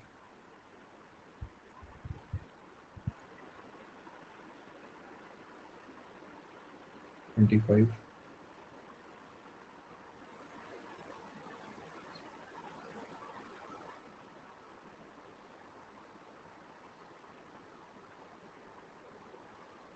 ठीक है, आपका कौन सा पेपर है आने वाले समय में दीपक?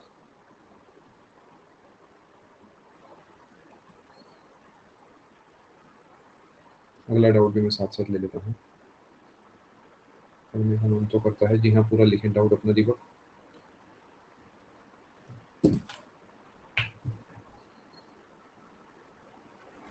देखिए दोनों बातें जो दीपक आपने लिखी हैं आपस में एक दूसरे को काट रही हैं। किसी की वीडियो को देख के पढ़ना बहुत आसान है दीपक, ठीक है। क्लासेस देखने से आप सोचे कि सिर्फ क्लासेस देखने से सिलेक्शन हो जाएगा, ऐसा नहीं होगा, ठीक है। आपको खुद पढ़ना ही होगा दीपक, आप अपने आप को थोड़ा समझाओ।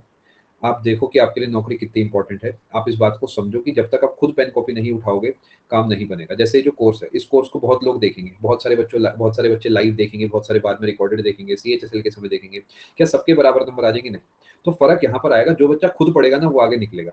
तो सजेशन है कि देखिए खुद पढ़िए, खुद जब या तो देखो सपना बदल दो या रास्ता बदल दो। मैं बिल्कुल कड़वी बात बोलूंगा, हो सकता है चुभे, बट आपको समझना होगा कि जब तक आप खुद नहीं पढ़ेंगे तब तक आपका सिलेक्शन नहीं होगा। मैं आपको कितना ही अच्छा पढ़ा दूं, कोई फर्क नहीं पड़ेगा, जब तक आप खुद नहीं बैठेंगे अकेले उस कॉपी को पढ़ने, उस क्वेश्चन को सॉल्व करने, सिलेक्शन नहीं होगा। बहुत बढ़िया अक्षय, ऑल द बेस्ट। अच्छा कोई दिक्कत नहीं है राम, कोई दिक्कत नहीं है, मुझे पता नहीं था ये बात, ऐसा कोई दिक्कत नहीं। अच्छा कभी भी पर्सनली नहीं लेना होता, अगर टीचर आपको कुछ डांट भी देता है तो भी, पहली बात तो मैं डांटता नहीं हूँ, बट कोई डांट भी देता है तो नथिंग टू वरी, ठीक है। ये मतलब कभी पर्सनली नहीं लेना होता, ऐसा इमोशनल नहीं होना होता।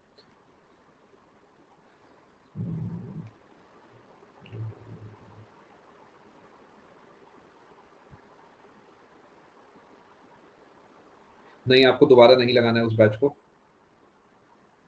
नहीं, ज्योग्राफी अभी नहीं आएगी, पहले बेटा जो है हिस्ट्री आएगी, बाकी भी चीज़ें जो हैं मैं अपनी तरफ देखिए, अभी तो हिस्ट्री ही आएगी ऑफिशियल, बाकी जल्दी ही मैं ज्योग्राफी की भी कोशिश करूंगा, ठीक है। अगर आपने एक बार पढ़ लिया तो फिर दोबारा अपना समय मत लगाओ, बाकी चीज़ों की प्रैक्टिस करो।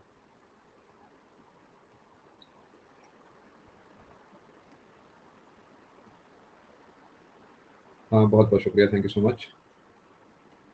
और भी शायद आपका कोई डाउट होगा मे बी।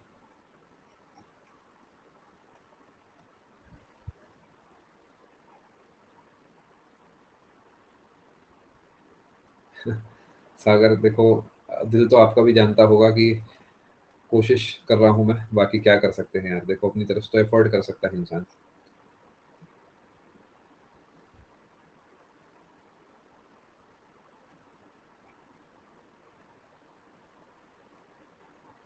कुछ ना कुछ ना कुछ तो है। Tier 2 हमेशा इसे ब्रेक करके भेजा करें आप मुझे।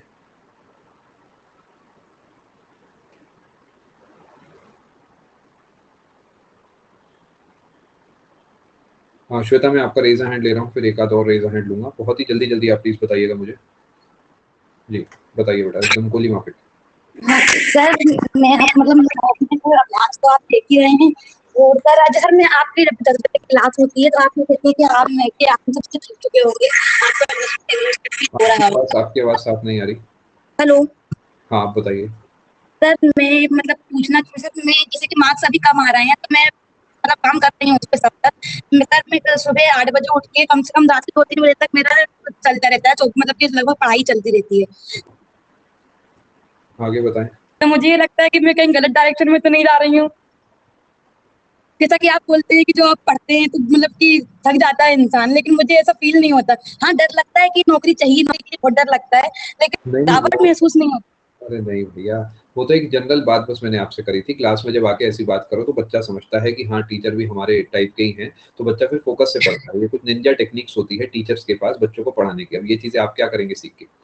आपके सिलेक्शन के लिए बहुत सारा साइकोलॉजिकल हरकतें मुझे करनी पड़ती है, बाकियों का तो नहीं पता, बट मैं बहुत करता हूँ। जैसे कि आज की जो स्पेशल क्लास अगर आपने लगाई है तो उसमें मैंने आपको 30 सवाल जो है मैंने अपने हाथ से ही प्रैक्टिस करा दी थी, 5 5 5 10 21 करके। अब तो वो एक मतलब ट्रिक थी आपको तैयार कराने की, तो वो बस कहने की बात है, अगर आप नहीं भी थकते तो कोई दिक्कत की बात नहीं। बाकी आपका डाउट जो है आपने खुद ही क्लियर कर दिया कि आप प्रैक्टिस कर रहे हैं, तो आप प्रैक्टिस करते रहिए। अभी के लिए शायद आपकी आवाज़ कट गई है, कोई टेक्निकल कनेक्शन इशू हो गया होगा। कोई फिर भी कंसर्न हो तो आप जो है मुझे दोबारा भेज दीजिएगा डाउट अपना। जी मोहित जी बताइए। सर हेलो हेलो आपकी आवाज़ नहीं आ रही है मोहित। हेलो हेलो मोहित एक बार आप चेक करिएगा अपने पार्ट पे, कुछ कनेक्शन इशू है। आप मुझे शायद कल दोबारा भेजिएगा रेज़र हैंड, मैं वहाँ आपका रेज़र हैंड ले लूँगा, वरना आप डाउट टाइप करके भी मुझे भेज सकते हैं। यस विनय, वो काफ़ी रहेगा, आप अगर उसे लगा लेंगे तो मेरे हिसाब से काफ़ी रहेगा वो।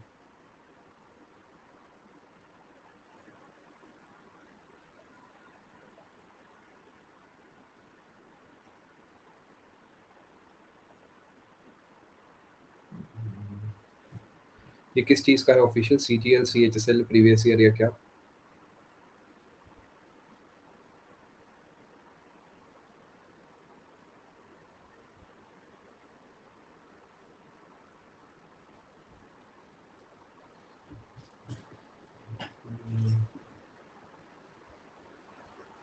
आप शायद अभी क्लास में नहीं है, कोई बात नहीं, मैं ऐसे ही ले लेता हूँ डाउट। अच्छा लिखा है इधर, ठीक है।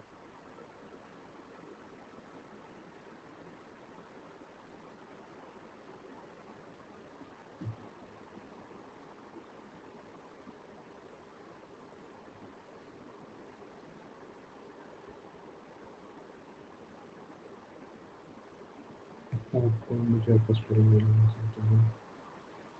अच्छा, आप मोहित ये पूछ रहे हैं कि स्टैटिक जीके वाला जो 2021 वाला बैच है, आप उसे मतलब आपको कहाँ मिलेगा, वो ये आपका सवाल है? ठीक है।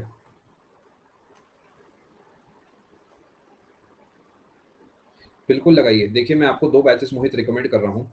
एक तो मैंने 2019 में दिया है बैच, 2019 का जो आपका दिवाली वाला पोर्शन है उसके आस-पास आप देख लेना, कैलेंडर में सीधा 2019 तक पहुँच जाना, ये तो थ्योरी बैच है, ठीक है?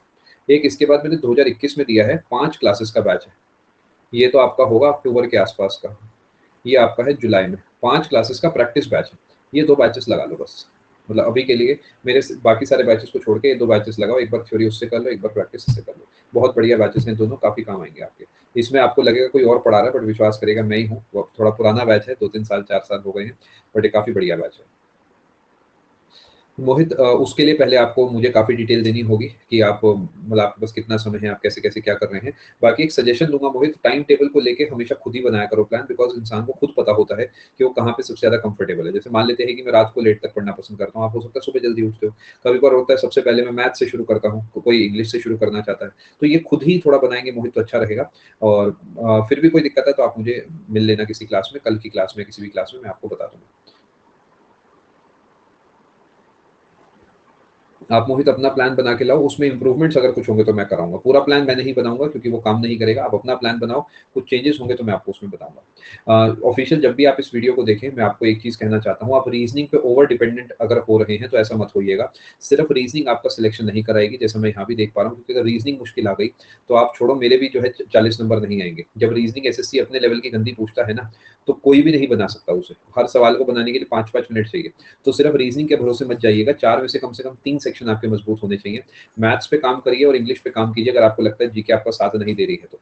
ठीक है, सजेशन यही है कि इंग्लिश में स्कोर को बढ़ाइए। अगर आप इतनी इतनी 1.5 घंटा प्रैक्टिस कर रहे हैं तो यहाँ रिफ्लेक्ट होना चाहिए, वो यहाँ रिफ्लेक्ट नहीं हो रही। कोई गलती है, आप कोई ऐसी गलती कर रहे हो प्रैक्टिस करते समय, आप घंटों के हिसाब से पढ़ने की जगह देखो कि ऐसा क्या गड़बड़ हो रहा है कि आधे ही सवाल में सही कर पा रहा हूँ। ठीक है, 10 गलत सवाल बहुत बड़ा नंबर होता है। ठीक है, अगर आपने 21 करे हैं तो 21 के 21 कायदे से सही होने चाहिए, यानी आपने टोटल 23 सवाल लगाए हैं ना, तो 23 के 23 सवाल नहीं तो 22 सवाल आपके सही होने चाहिए। मैथ्स में भी आप अगर 18 सवाल लगा रहे हैं तो 18 के 18 सही होने चाहिए। गलत तो तब होगा जब सिली मिस्टेक करिए, वो नहीं होनी चाहिए आपकी। ठीक है, सिर्फ रीजनिंग के भरोसे पेपर देने मत जाइएगा, आपका नुकसान हो जाएगा।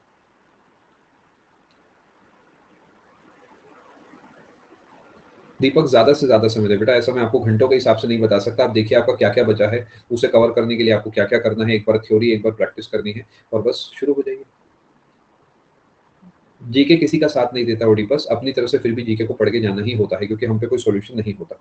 ठीक है, तो देखिए कहाँ पे, देखिए जीके में ये भी प्रॉब्लम है। ओडिपस, मुझे एक बात बताओ, आप मुझे बताओ, महात्मा गांधी जी ने कौन सा सेशन जो है हेड करा था? कौन से सेशन के जो है वो प्रेसिडेंट थे? 24th सेशन करा था। कौन से ईयर में था, मैं ये पूछ रहा हूँ, ईयर बताइए।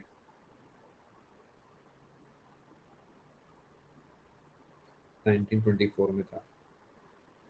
अच्छा, और कहाँ हुआ था ये सेशन? बेलगांव।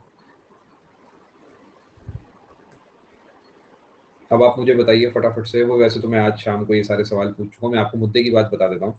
काफी बार क्या होता है कि जो हमें नहीं आता उसे ध्यान से नहीं पढ़ते। अगर आप उनमें से हैं जो ऐसा करते हैं तो आप कोशिश करिए जो आपको नहीं आता उसे ध्यान से पढ़िए और प्रीवियस ईयर की थोड़ी ज्यादा प्रैक्टिस करके जाइए। बाकी ओडिपस अगर पता ही है जी के साथ नहीं देगी तो बाकी 3 सेक्शंस को मजबूत करके जाइए। ठीक है, चलिए मिलते हैं आप सभी से कल की क्लास में दोस्तों। Thank you so much, God bless, take care, goodbye, good night, God bless all.